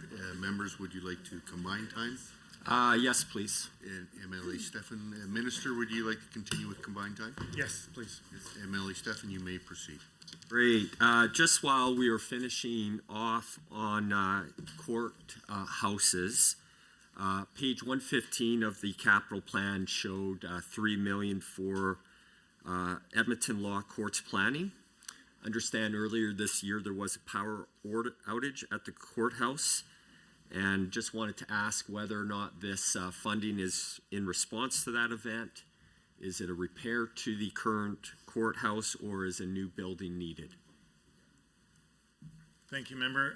No, this funding was planned before, so the costs for the repair will likely come forward to Treasury at a future time. It was an unexpected event and anticipated in the sense that there was funding. This funding was already being prepared for eventual work on that site, but that event happened, and the response to that has been within the emergency response plan, and all of those issues have been addressed and alleviated, but there will likely be additional funding required to fully complete the construction on that repair. Sure, and what's the $3 million relate to then? It's for additional planning funding moving forward and functional program for the redevelopment of a new facility for the Edmonton Law Courts. Okay, thank you for that clarification. I now want to turn my time to the Red Deer Regional Hospital. This is a very important capital project, not only for the families and individuals in Red Deer, but throughout central Alberta. This is the only acute hospital in the area, having a service area of about 400,000 individuals and families. Just by quick background why this is such an important project for our community, this has been a long time need for individuals and families throughout central Alberta that contribute very greatly to, of course, the Alberta economy. And part of the issue is frankly that there was some unfairness in terms of prior governments and AHS in terms of healthcare infrastructure allocations throughout the province. Unfortunately, the hospital was dropped by the prior government from the infrastructure priority list, which was very unfortunate. But I'm very happy about the good news that we can talk about today, in that this is being back on the list, and we have a $1.8 billion commitment from the government to proceed with development. So with this good news, obviously the individuals and families in Red Deer and central Alberta are very anxious because this has been such a long time need. And part of that, we need transparency, and we need to have accountability.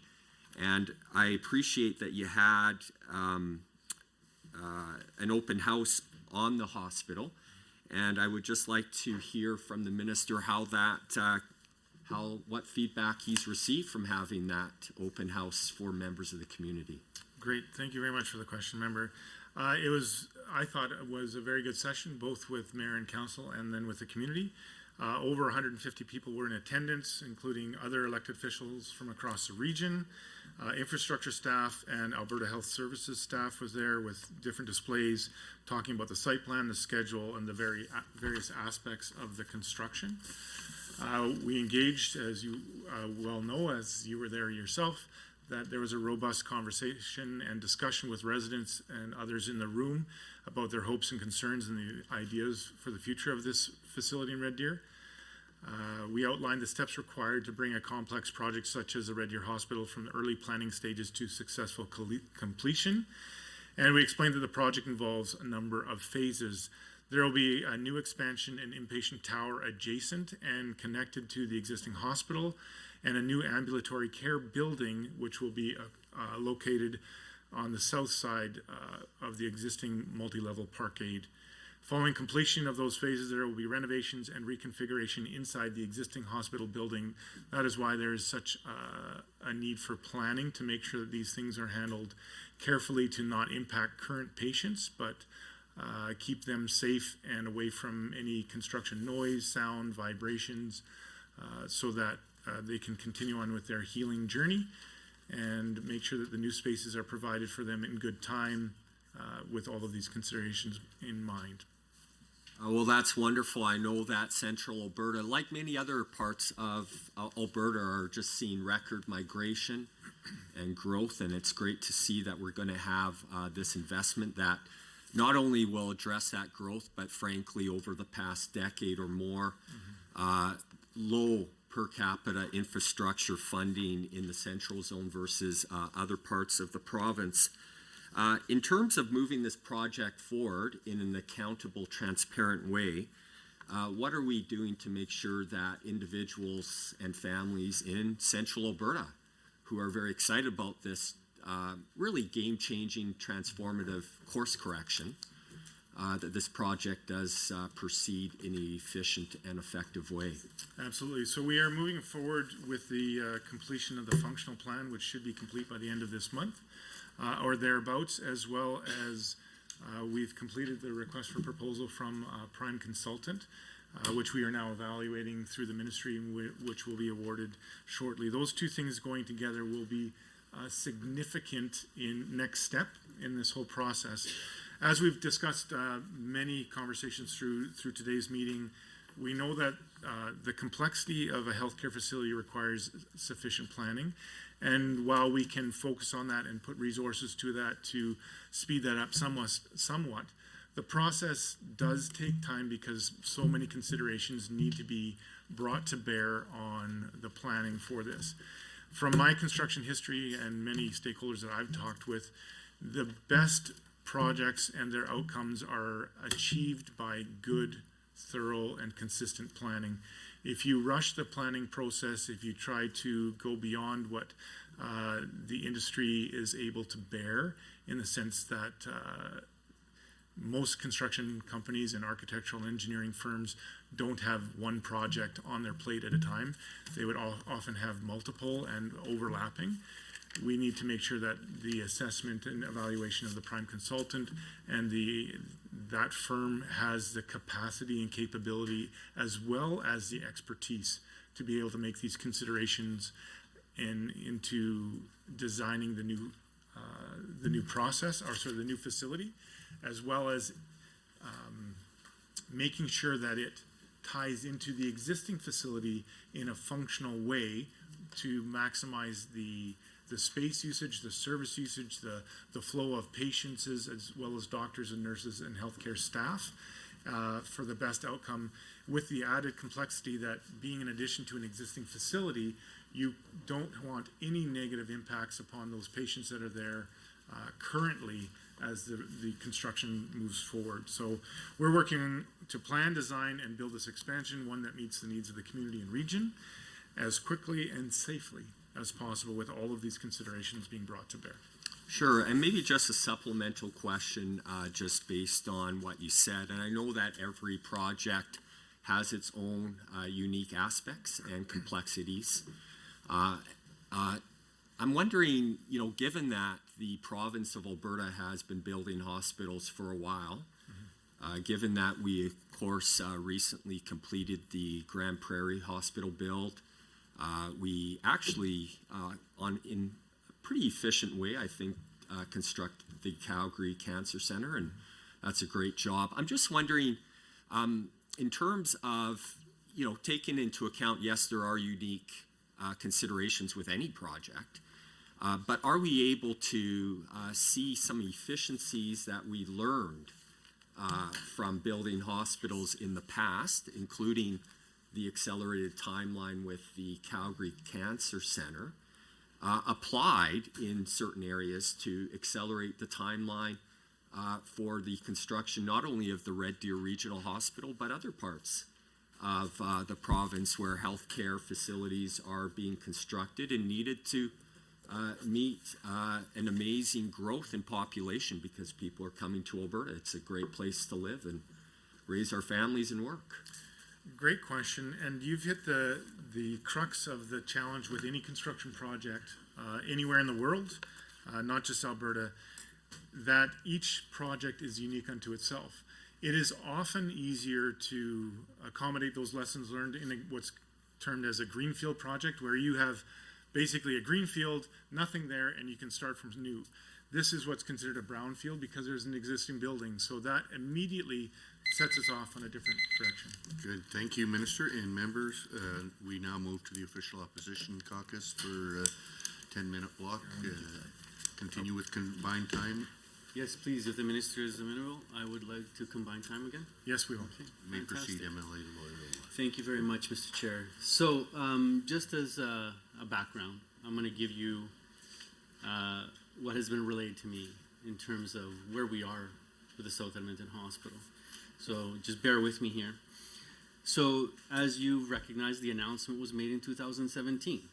On March 16, the Government of Alberta approved the new hospital in the Budget 2017 capital plan with an initial commitment of $400 million over 4 years. On May 30th of 2017, the Government of Alberta announced that the new hospital will have 350 to 500 new beds and be located in southwest Edmonton at the former Ellerslie Research Station, a government-owned site at 127th Street and Ellerslie Road. And this location will satisfy the requirements of the hospital as part of a future health campus. November 28th of 2018, the Heritage Valley Neighborhood Area Structure Plan public engagement session was actually hosted by the City of Edmonton and was completed. The project team attended an engagement session hosted by the City of Edmonton that provided an opportunity for Edmontonians to share their feedback on the healthy community vision for a new neighborhood plan. Feedback received was used to help to inform the vision prior to finalizing the draft plan. 2018, the Neighborhood Area Structure Plan public engagement via online survey by the City of Edmonton was completed. Recruitment of a patient advisory council to guide development of a new Edmonton hospital, also completed. The patient advisory has been established to assist the project team in understanding the needs of patients and their families and to support ongoing project development. From March 28th to March 1st, the project and site blessing and celebration was also completed, and it was hosted by the Alberta Health Services Wisdom Council and local Indigenous community members. As I commenced during my previous speaking time, a clinical service plan has been completed according to documents that I've received. The neighborhood area structure plan also was completed, and the functional service plan was also completed.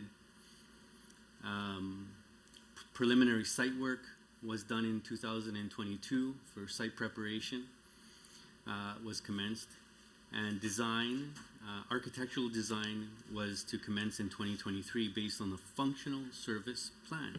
So number one,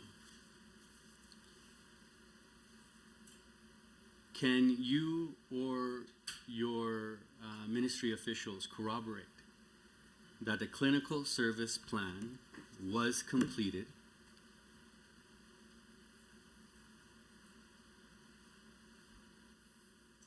and to remind you, I've been informed that it was completed in 2019 and that it was submitted to Alberta Health and Alberta Infrastructure.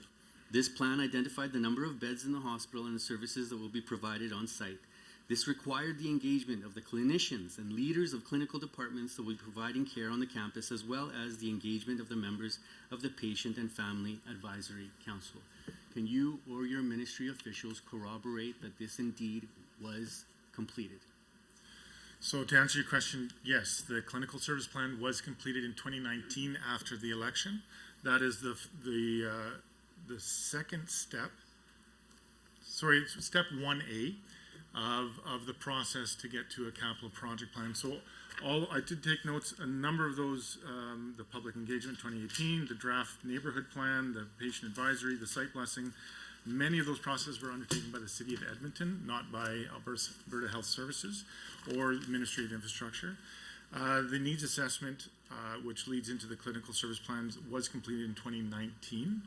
Then what is the next step is the business case. This phase takes 1 to 2 years of planning, and Alberta Infrastructure working with Alberta Health Services, Alberta Health, and Treasury Board. This planning phase updates a service delivery plan to identify site-specific user group needs, which inform a master space program for a facility.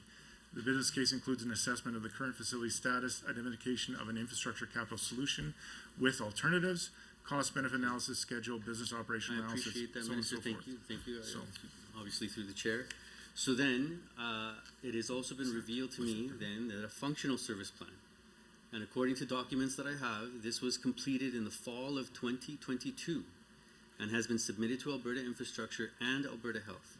And that this plan identifies the services that will be provided throughout the hospital, the number of patients and staff that will be present in each area of the hospital and campus, and the square area required to provide those services. This required the engagement of the clinicians and leaders of clinical departments that will be providing care of the campus, as well as the engagement of the members of the Patient and Family Advisory Committee or Council. And that was completed. Can you or your ministry officials corroborate that this functional plan, service plan was indeed completed? It's not completed because completion means that the work that was done was accepted. So there has been work to that end. Many of those cases many of those steps have taken place, but is not completed because it was never accepted by Alberta Health. So that if you don't mind, Minister, then let's get to the issue then. Sure. Why has it not been accepted? So as you heard me say to some of the former members, particularly the member from Strathcona, about that healthcare facility, over time as different healthcare facilities are built, particularly in a region, which let's just talk about Edmonton, of which there are many healthcare facilities that have been brought on stream since 2017, that impacts that planning and assessment. So, and all of these steps, the needs assessment, clinical service plan, business case, functional program, is technically should be done before the capital announcement. So some of this was in reverse order because that capital announcement was made before all of this work was done. Not that changes the work that needs to be done. However, But now, some of it has been done. some of it has been done, and some of it needs to be reassessed as these services, particularly Misericordia, particularly some of the planning for the Stollery Children's Hospital, would have impacts. So some of the work that went into the Edmonton South, if I could just finish this one thought and then I'll hand it back over, is what was contemplated in the functional plan for the Edmonton South Hospital, to my understanding, had a significant number of services that are now being met in other facilities. And that's a key change because that has a massive implication on size, cost, and functionality of that hospital. Okay, and I can understand that. But I think that what's really of concern to the people of Edmonton and Alberta is the chaos that's happening in the healthcare system right now. And the fact that people can't get access to a family doctor. And so this is putting an extra pressure on emergency rooms across all hospitals across Alberta, right? So the intention of the new South Edmonton Hospital was to provide those 350 to 500 new patient beds, right?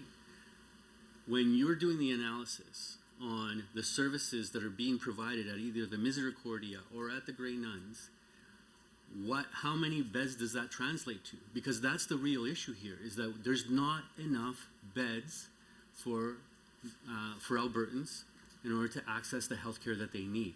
And that is the real concern.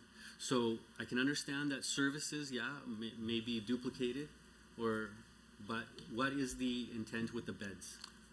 Great question. I appreciate the member bringing that forward. So a lot of that question would need to be answered by health, but I will say that the Misericordia has an extensive increase in size for emergency and ambulatory care, so that impacted there. As Strathcona, the number of beds there would be a consideration factor. Not all of those beds would be plus minus from, if they go in Strathcona, they don't need to go in Edmonton South, but there is a consideration for some. The Stollery Healthcare facility, as they are approaching, and it is being contemplated for a new standalone children's hospital, the current beds in the Alberta Health University of Alberta site. I think somewhere numbers between 100 and 150 beds. That's a consideration to be made here, as well as the overall analysis of our healthcare system. What the pandemic revealed to a great extent is that one of the biggest challenges we face is that there are people staying in hospital where they could be going to continuing care, which is why our government has made such a significant investment in continuing care beds, so that those beds in hospitals wouldn't be taken care of. And from my understanding in many conversations with healthcare professionals is that we want to have a healthcare system that isn't too focused either on emergency, although we need that capacity, or on ICU. The best healthcare systems keep people out of the ICU.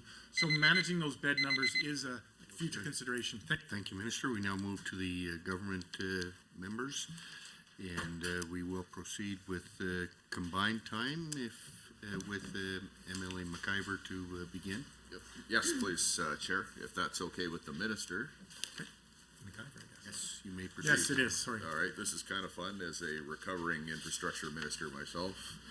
And let me just say that it's nice to see that you're here with the all-star team. I'm talking about all the people up front with you I've worked with before. You've got your blessed man to have such wonderful staff.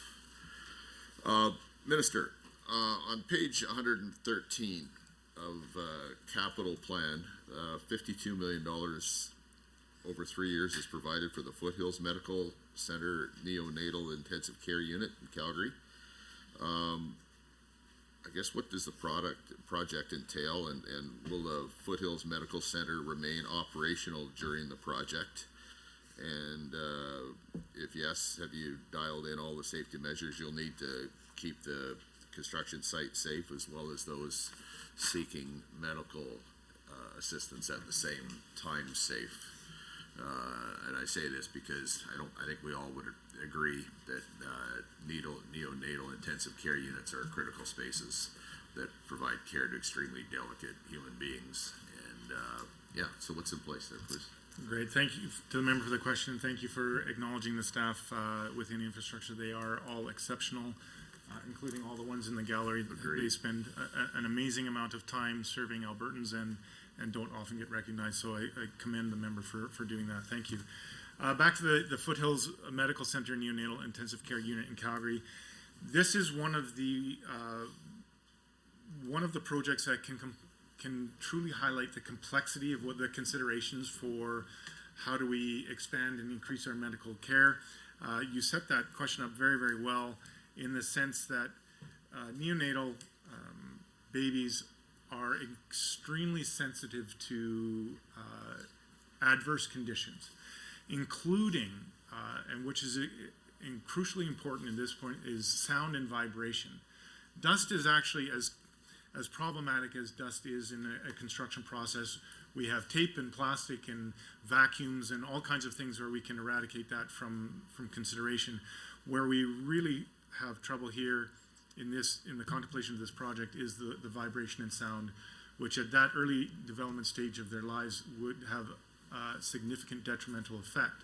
So a huge amount of work is being undertaken to find an alternative site for that care, and with all the medical required equipment and ability to treat them, so that the proper construction work can happen. Because even as we've experienced in the meeting today, the vibration of a phone on a desk can interfere with some of this equipment. So the sensitivity in a medical facility would be heightened beyond that. You could Good not. example. Yeah, you could not even consider doing jackhammering or saw cutting through concrete, which is some of the activities required to do that. So that step one is patient care and patient safety, with an alternative space to do that work while we do it. The project will create 60 neonatal ICU patient care spaces. The redevelopment of levels 5 and 6 of the main building west wing will increase the space for a total of almost 3,000 square meters. And I mentioned the complexity of that. So rather than trying to pay for huge costs to mitigate those impacts, we're seeking to move those patients elsewhere for their safety. And hopefully that answers your question. Okay, no, that's helpful. we gotta look after those little ones. Minister, in your key objective 1.3 on page 75 of the business plan, it states that you would like your ministry to reduce red tape by streamlining, simplifying, and standardizing legal legislation, regulations, contracts, policies, and processes by evaluating recommendations submitted by priority stakeholders and industry panels, including prompt pay. Can you discuss how successful your ministry's been at reducing the red tape so far? Excellent. Excellent question. Appreciate that. Yes, reducing red tape has been a key objective of this ministry from even long before, and I would like to acknowledge the fantastic work of the former Minister Prasad Panda, particularly in this area, and continued by Minister Nick Milliken in his work. To date, the reduction of red tape is achieved 33% reduction, and we continue to do that. One of the endeavors that I've brought to the ministry since being appointed was a focus on the relationship between the government of Alberta and its key stakeholders in terms of capital project. That has been an emphasis of mine and my staff since that time, where, again, mentioning the industry liaison committees, where we have a committed focus, not just on clear communication, but on listening. If we have these meetings with industry, but we don't listen to the takeaways and try to incorporate that into our action plan, then it's really a failed objective. So we've done a lot of work with that. My staff had a meeting with the industry just yesterday, and industry was, I believe the term used was gushing over the communication and listening that we've been doing with them. And I take that as a mark of relationship rebuilding to not just achieve a bureaucratic check mark on cutting red tape, but making a difference in their business and in the business of all Albertans in delivering key infrastructure projects. Okay, well, nobody ever gushed when I was there, as best I can tell.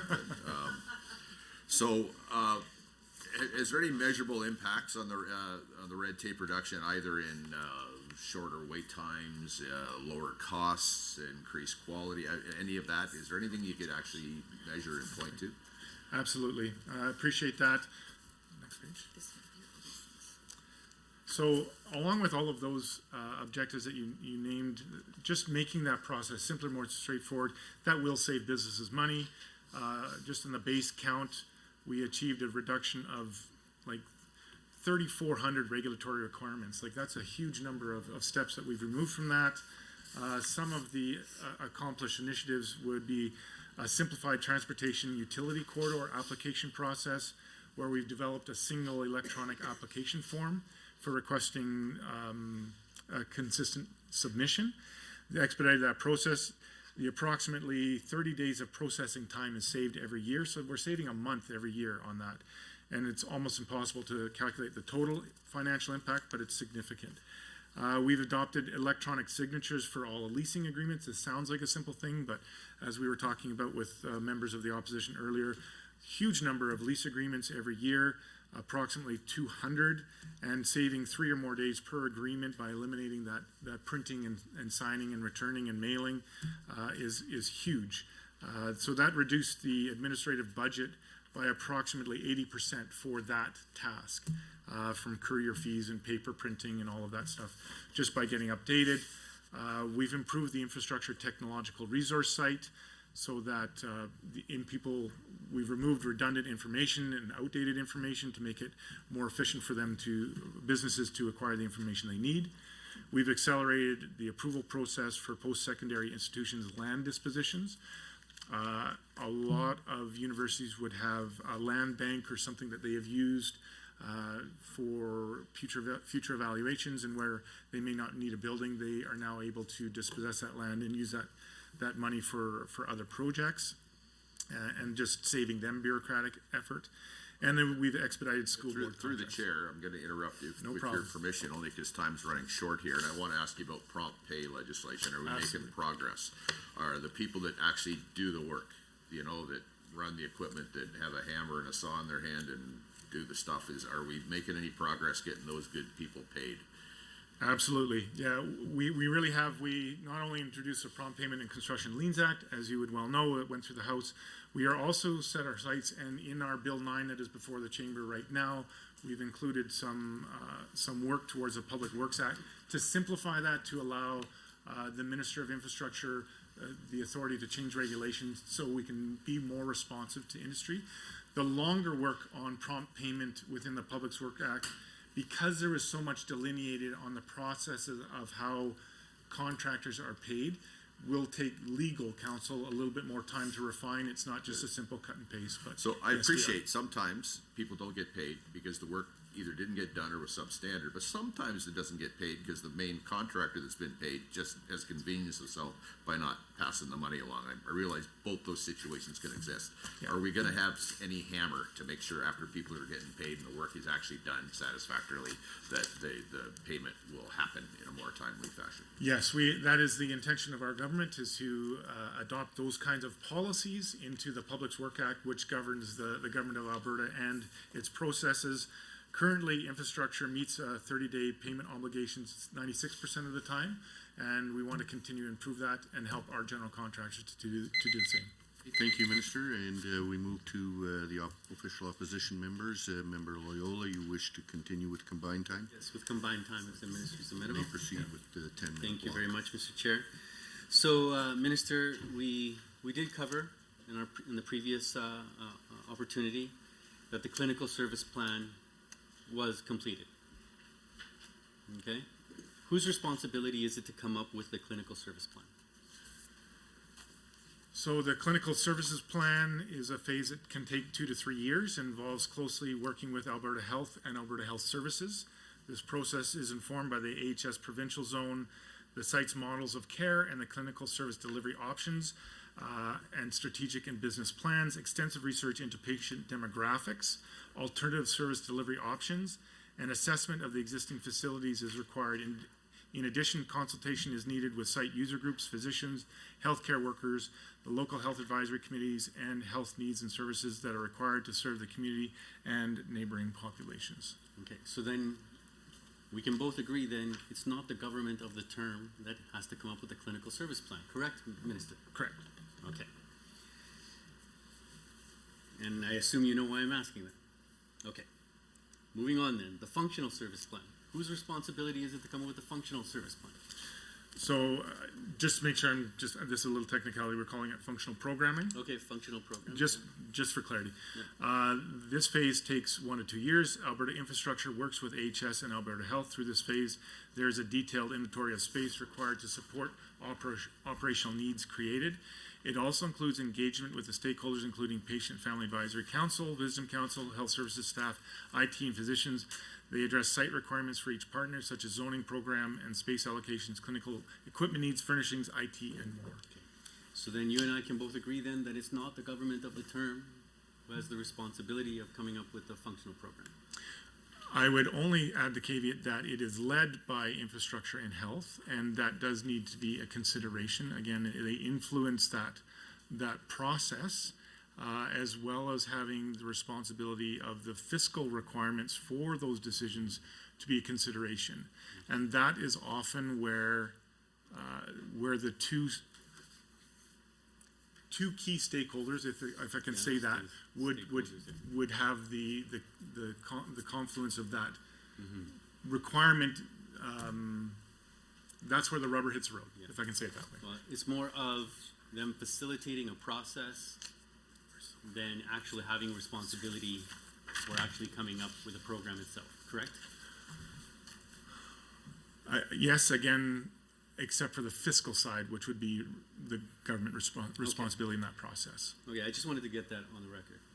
Okay, now, Minister, you had mentioned that the functional program, even though it was submitted in the fall of 2022, that it has not been accepted.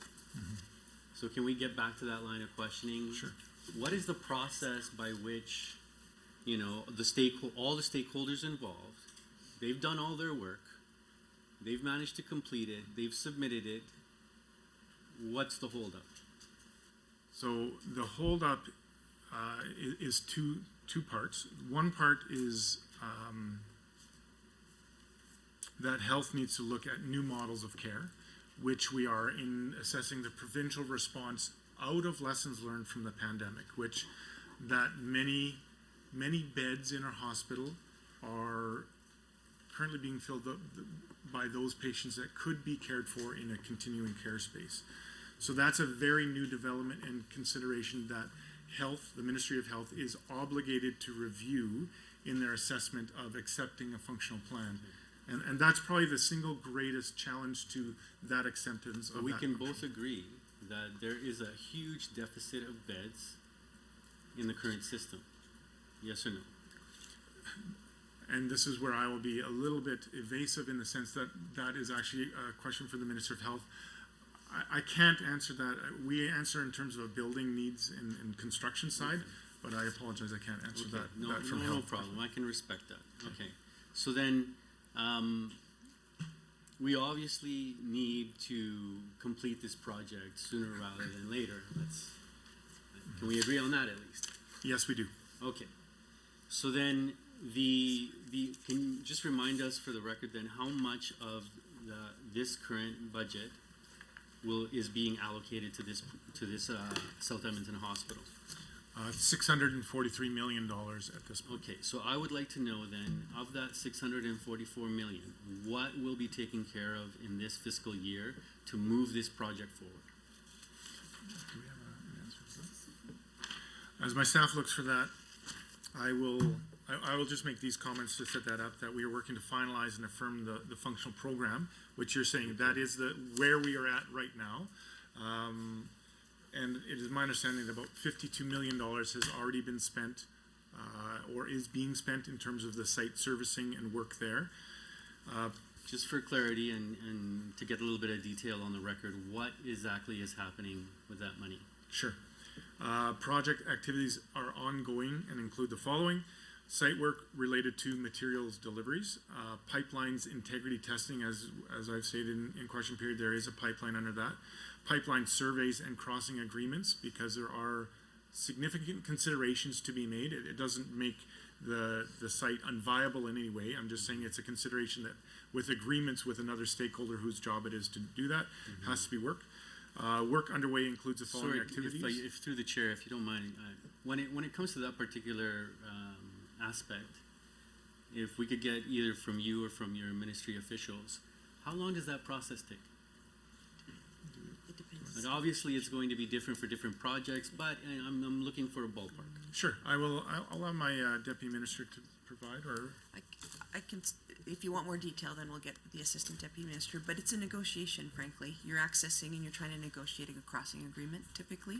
So you have to understand what's there and there's several players that you have to negotiate that agreement with. Okay, so there's no. No, it can take years, in some cases as well. And we do that in conjunction with And all what's the the other. shortest period that it's ever taken in That is a historically? very broad question. I'm sorry. How short it has ever been? I don't think we have that answer. I mean, we'd have to take a look. I think the How complexity. long is it going to take in this particular instance? Can you answer that at least? Well, I would like to just speak to that. It's in negotiation for this because the future design will have a great impact on that negotiation. If the site crossing of the pipeline on the site is off to the side, that impact would be much less so than if it was across the center and required a design change to make sure that a parking lot or a corner of the building didn't go over that. That's one for safety, two is for maintenance, that kind of thing. So that's why it makes it so difficult to pinpoint the exact time frame, is that where and how and what type of access, the age of the pipeline, the amount of monitoring required on the pipeline, the depth it is in the ground, all of that impacts design, and then the design impacts the accessibility, and that's why the negotiation takes time. Okay, if we could return then to how much of the current budget will be spent on the project to move it forward? The financials. I had interrupted you, Minister. Thank you very much for that. This is what is planned. Sure. So basically, and this is in millions, yes. So the Edmonton Hospital, the forecast budget 2023 expenditures just over 34 million. 24-25 is about 300 million, and 25-26 another 300 million. Okay. Those two items I contemplate would be planning and design phases of that as a percentage of the overall construction cost design. Okay, so, and I understand that there are multiple factors under consideration, but to you and your ministry's officials' best estimate, when can the people of South Edmonton and the rest of Edmonton and Alberta expect this project to be completed? That is challenging. When that answer will be more definable when the full scope and budget are confirmed, as well as design activities having started, so that major construction activities can commence. So all of those steps influence that. Again, when we were talking about IPD contracts, that kind of thing, is we could get started sooner, but without that cost certainty. Once we know exactly what we're building, we can more easily define the cost of that structure and the time frame in which to build, which we are anticipating being able to make a lot of headway in this calendar year, pending the outcome of the election. Okay, I know I only have 17 seconds left, but my concern is we have the clinical service plan, the functional program. What else do you require in order to move forward to actually know exactly what you're going to build? Yeah, We'll leave it for next time. Good, thank you, members. We now move to the government caucus members and MLA Allard. You want to proceed with combined time? Yes, please, Mr. Chair. Minister, it's okay to continue with Yes, it combined is. time? Thank you. We will have a 10-minute block for MLA Allard to start. Thank you, Mr. Chair. It's a pleasure to join you here, Minister, and I wanted to start off by officially on the record congratulating you on the role of Minister and Deputy Premier. It's well deserved. So I wanted to actually continue on the line of questioning from the members opposite, but from a different perspective. I want to talk about the Grand Prairie Regional Hospital and the reason that you need a functional plan.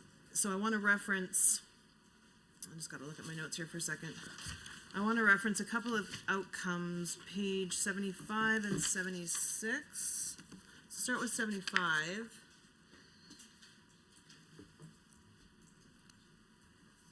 Outcome 1.2. Deliver capital projects on time, on budget, and to scope to ensure high-quality public services. So that's a tall order, especially when you're building hospitals. I think we're all understanding that more, and certainly as an MLA, I have a different appreciation for construction of a hospital than I did 5 years ago. I would have compared it to a school or another project, but a health facility is a very different undertaking. So, and then I want to reference on page 76, 1B, performance measure, percentage of infrastructure managed and delivered capital projects that are on budget. So this is a bit of a sticking point because it spans several administrations and had really nothing to do with you as in the role of minister. But I just wanted to talk a little bit about that. Now that the new Grand Prairie Regional Hospital opened its doors to the public in December of 2021, as we look back retroactively, it was lengthy, it was a challenging construction period, it involved a change in contractor late stages, and a lot of this I think could have been avoided, to your point, Minister, and through the chair, if we had had a plan. I would just want to say failing to plan is planning to fail. And I think we've learned those lessons. So I just wanted to know if the minister could expand on what lessons were learned from this project, and what is the ministry doing to avoid similar issues in the future? And I'd love some specifics because my constituents have asked repeatedly. That was the #1 issue in the 2019 election in my riding. Absolutely. Thank you to the member for the questions through you, Chair. And to let her know that I still have that email request for lessons learned up on my computer screen every time I log in. So one of the key lessons learned is that the political cycle has great impact on capital infrastructure, particularly one that spans multiple administrations. So if we, as the government, do not take the time to plan well, to stick our feet in, even though there's significant political pressure to move ahead quickly, we get very bad outcomes.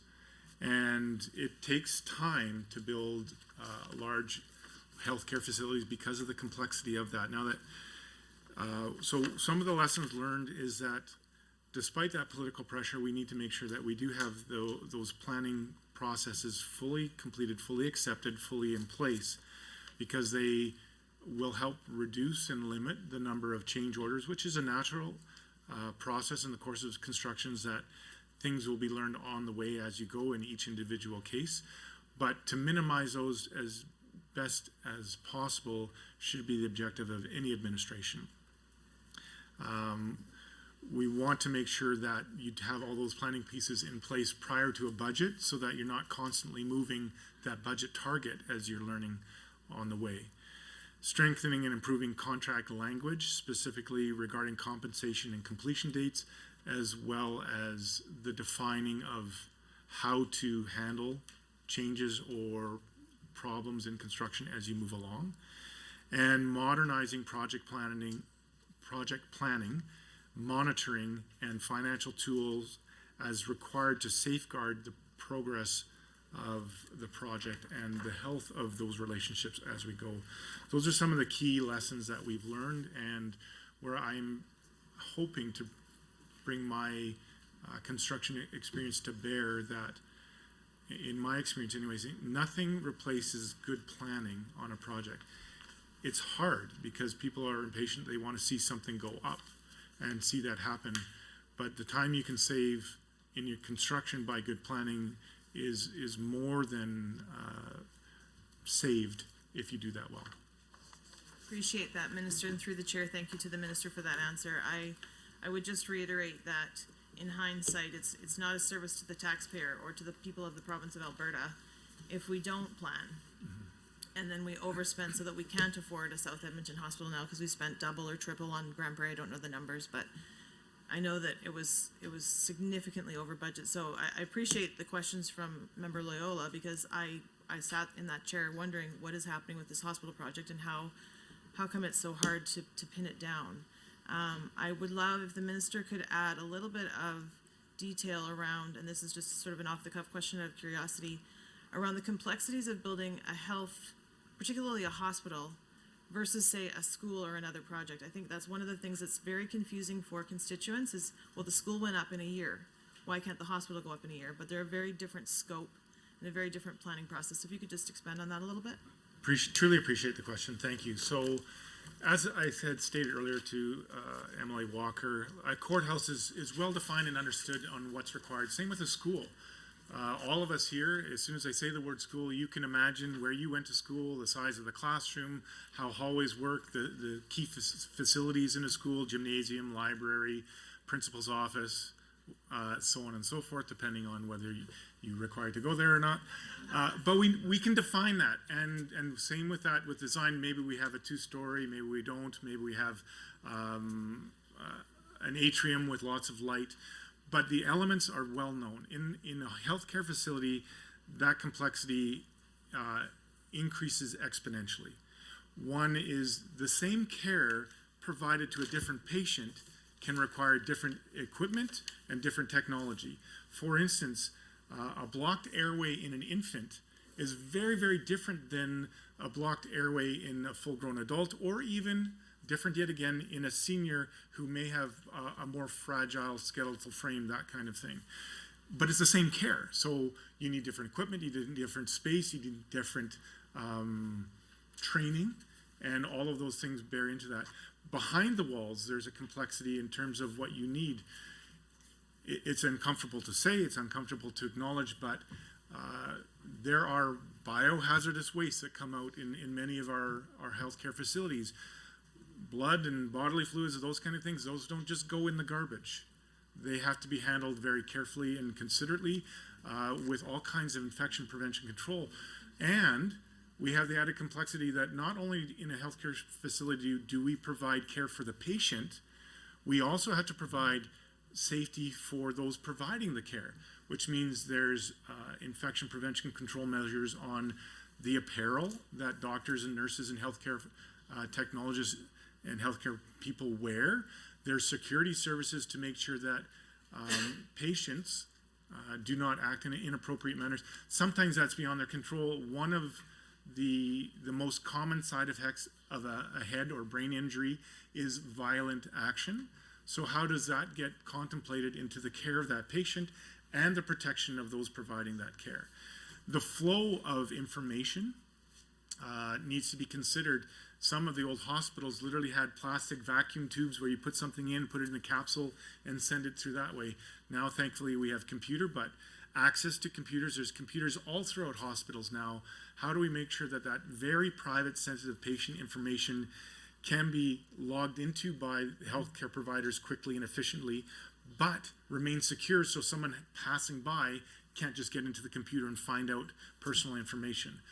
All of these levels, all of these considerations need to be taken into consideration.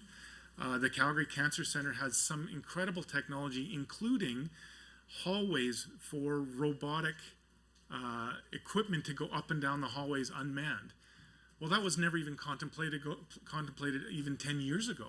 So that consideration, particularly in the Edmonton South campus, is do we have a need for robotic care? Some of the new hospital beds are very large, very heavy, and have robotic mechanical assist to help them go through. Some of them may or may not be autonomous and be able to drive themselves. That changes the size, shape, and scope of the hallway. And in fact, the Calgary Cancer Center has separate hallways for the general public and people visiting patients, separated from patient and healthcare staff in their hallways. So that impacts design and ability. That's just scratching the surface on complexity and why those considerations need to be made prior to you start building. You don't just build another hallway going through it going, oh yeah, we should just add another hallway for new mechanical beds. That doesn't happen that simply.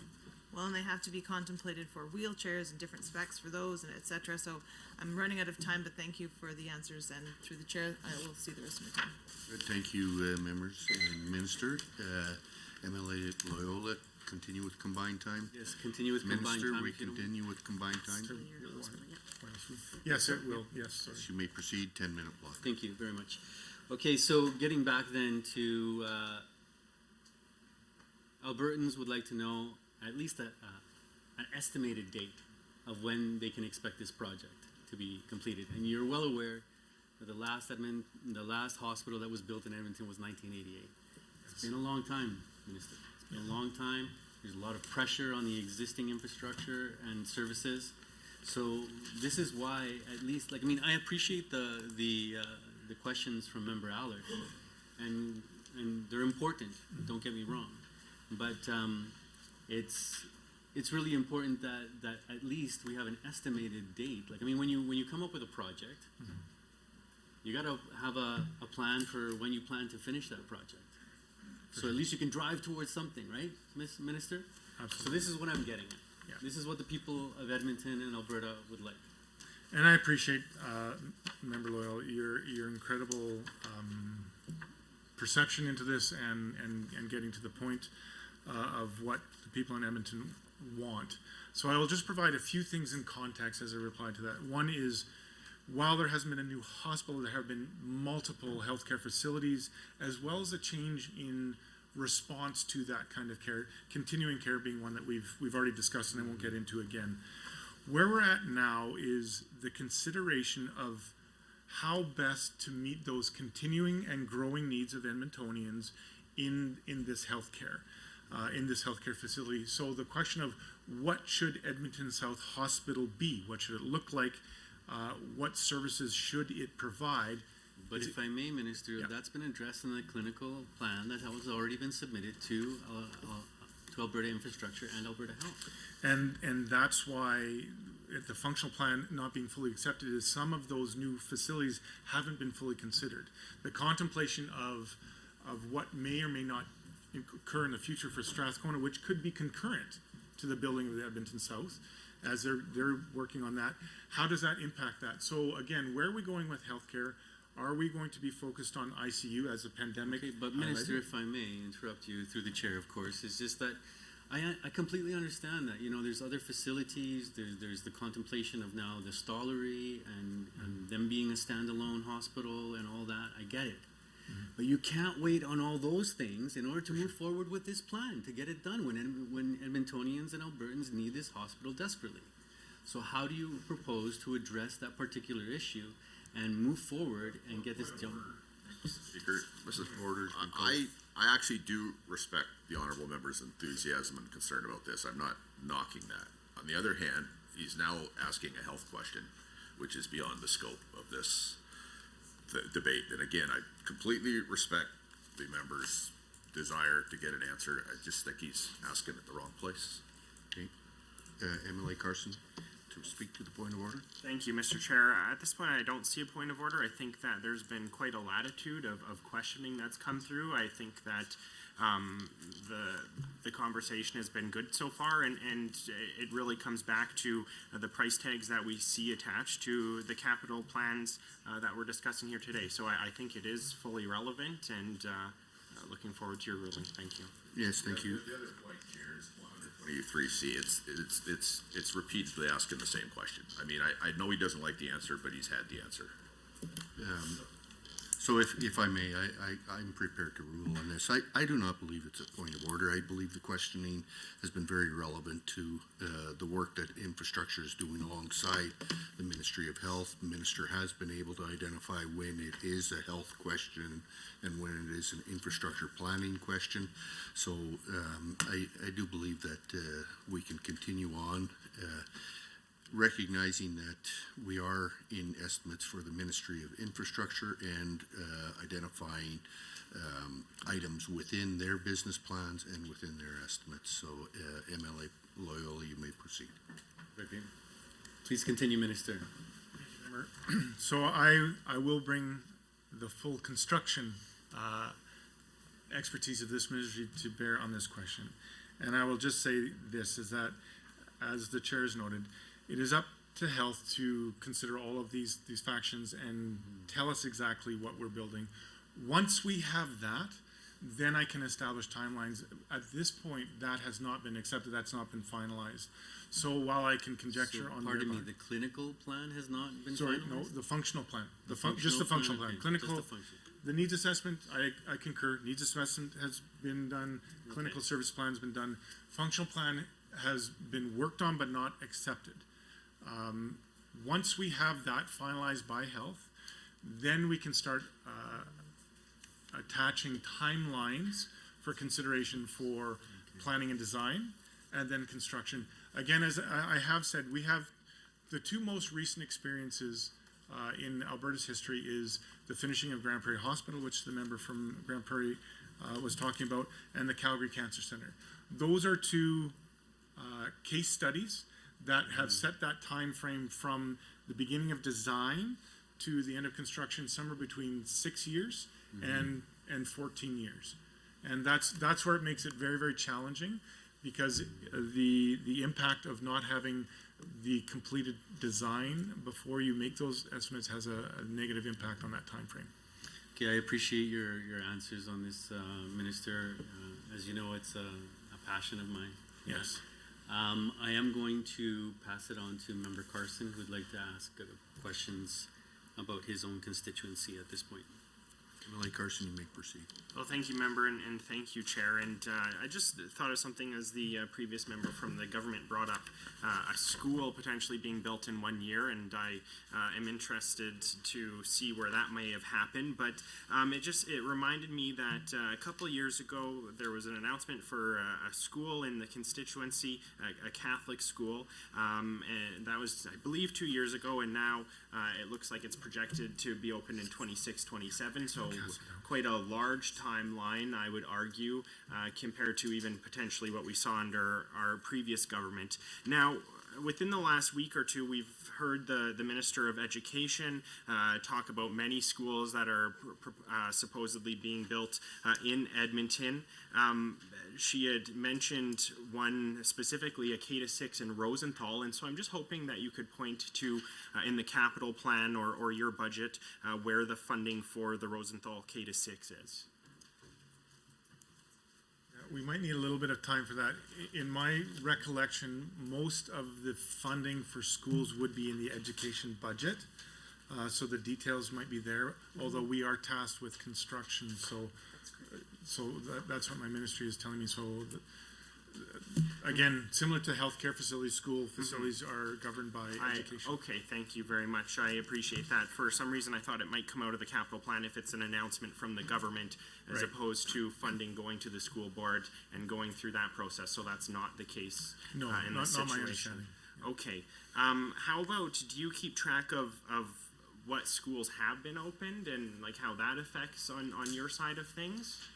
We do in terms of project completion, yes. Sure. And so, you know, from the list that I've received from the Edmonton Public School Board representatives, we saw about 19 funded and built under our government, and a few of them opened like all the way up to 2022. Those funding or that funding would have come from the previous government, and so I'm just hoping you could let us know in Edmonton specifically, and if you have the bigger across the province, that would be great. If you need to table this information, that's fair as well. But how many projects your government has funded and built in Edmonton regarding schools? Okay. It just might just take me a moment. I don't know if you want to ask another question while we get that I information. mean, that was the majority of my questions. I can ask a couple more here, though, unless you have some more. Sure. Finally, maybe a bigger discussion here, but just looking on page 78 of the infrastructure business plan under capital investment, some quite large discrepancies under capital construction line. You know, looking at 1.688 billion, I believe, budget 2022-23 compared to what the forecast now is. So the updated numbers of $1.274 billion or so. Why is there such a large discrepancy there? While my ministers get to that question, because I want to be careful of time. So school projects, in total, we have some of those from budget 2023. Design funding is 20, that's across the whole province. School planning projects is additional 14. And so again, and we can table this later, Minister, but I'm just looking for what your government has fully funded and has been built up to this point. In Edmonton. So if that's a possibility, that would be appreciated. Thank you so much, Minister. Thank you. Yeah. Thank you, members. We now move to the Government Caucus for a final set of questions and comments. MLA Rosewall, we continue with combined time. Yeah, you bet. That's okay. Yes, it is. Okay, MLA Rosewell, you may proceed. About 5 minutes left. Thank you very much. It's kind of on the education side too. I know when the last budget, Wainwright got approved for design funding, and so I was just curious. Does the ministry get involved in the design of schools, or is that up to the school board? I'm just like, what involvement do you have in that part? In my understanding, I will ask my staff to comment to that, but at this point in time, infrastructure provides parameters on the size of school. There's different sizes for different communities, but then there is an RFP, a request for proposal, put out for tender for a prime consultant to provide the detailed individual design of a school or a group of schools to meet the needs of that community, and have that design put into the site that is selected. And the site selection is is done between the school division and the municipality for lands that are set aside for that. So that may also impact the particular design on that site. If a site is triangularly shaped instead of rectangular, or if it's up against a natural barrier like a forest or a river or something of that nature, that could impact that. How it intersects with adjacent roadways and servicing, where fire hydrants are, in terms of that kind of stuff. So most of that design is done by the private sector in response to a request for proposal by the ministry. Okay, great. I just that's good to know. The 3 minutes we got left, I just wanted to, you know, we're all talking about building new stuff, and that's always exciting, and everyone wants to see a new thing, but you got to maintain what you got. And I know you're familiar with that, but so on page 76 of the business plan, there's about $400 million been committed to capital maintenance and renewal. So how do capital maintenance and renewal projects benefit Albertans and keep buildings functioning safely and efficiently? And are there any significant capital maintenance projects underway right now? Great question. Thank you, member, for that. That's also been an emphasis of this ministry and our government, to make sure that we finish well and make sure we maintain the capital assets that we have. to make sure their life is as long and healthy for use as possible. So existing capital assets continue to be a high priority under the CMR line item in the budget. Significant investments have been made, and we allocate $894.5 million over the next 3 years to this endeavor. $317 million for government-owned facilities, $529.4 million for health facilities, and $48.1 million for school facilities. This excludes an additional $299.5 million that resides in education's 3-year budget for school maintenance funding paid directly to school boards for their internal priorities. If this portion was to be included, we would have over $1 billion invested in CMR to make sure that our government facilities are well maintained and taken care of, to extend their life and make sure that they continue to meet the needs placed upon them on a day-to-day basis. Okay, that's great. So, you know, there's lots of projects out there, I'm sure. There are, and I can add some specific names, sorry, I didn't look at page 2. Fair enough, yeah. So I can do that.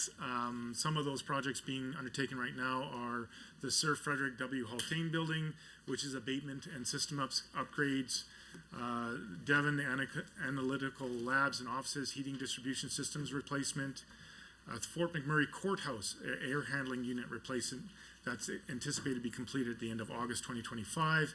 Grand Prairie Northern Addiction Center chiller and control replacement, October 24 completion. Calgary, the fish hatchery and rearing station building motor control system replacement for December 2023 completion. So lots of projects ongoing there, making sure that we extend the lifetime of those facilities. And how do you prioritize them? You know, evaluate and prioritize it. Again, that's a lot in work with our partner ministries.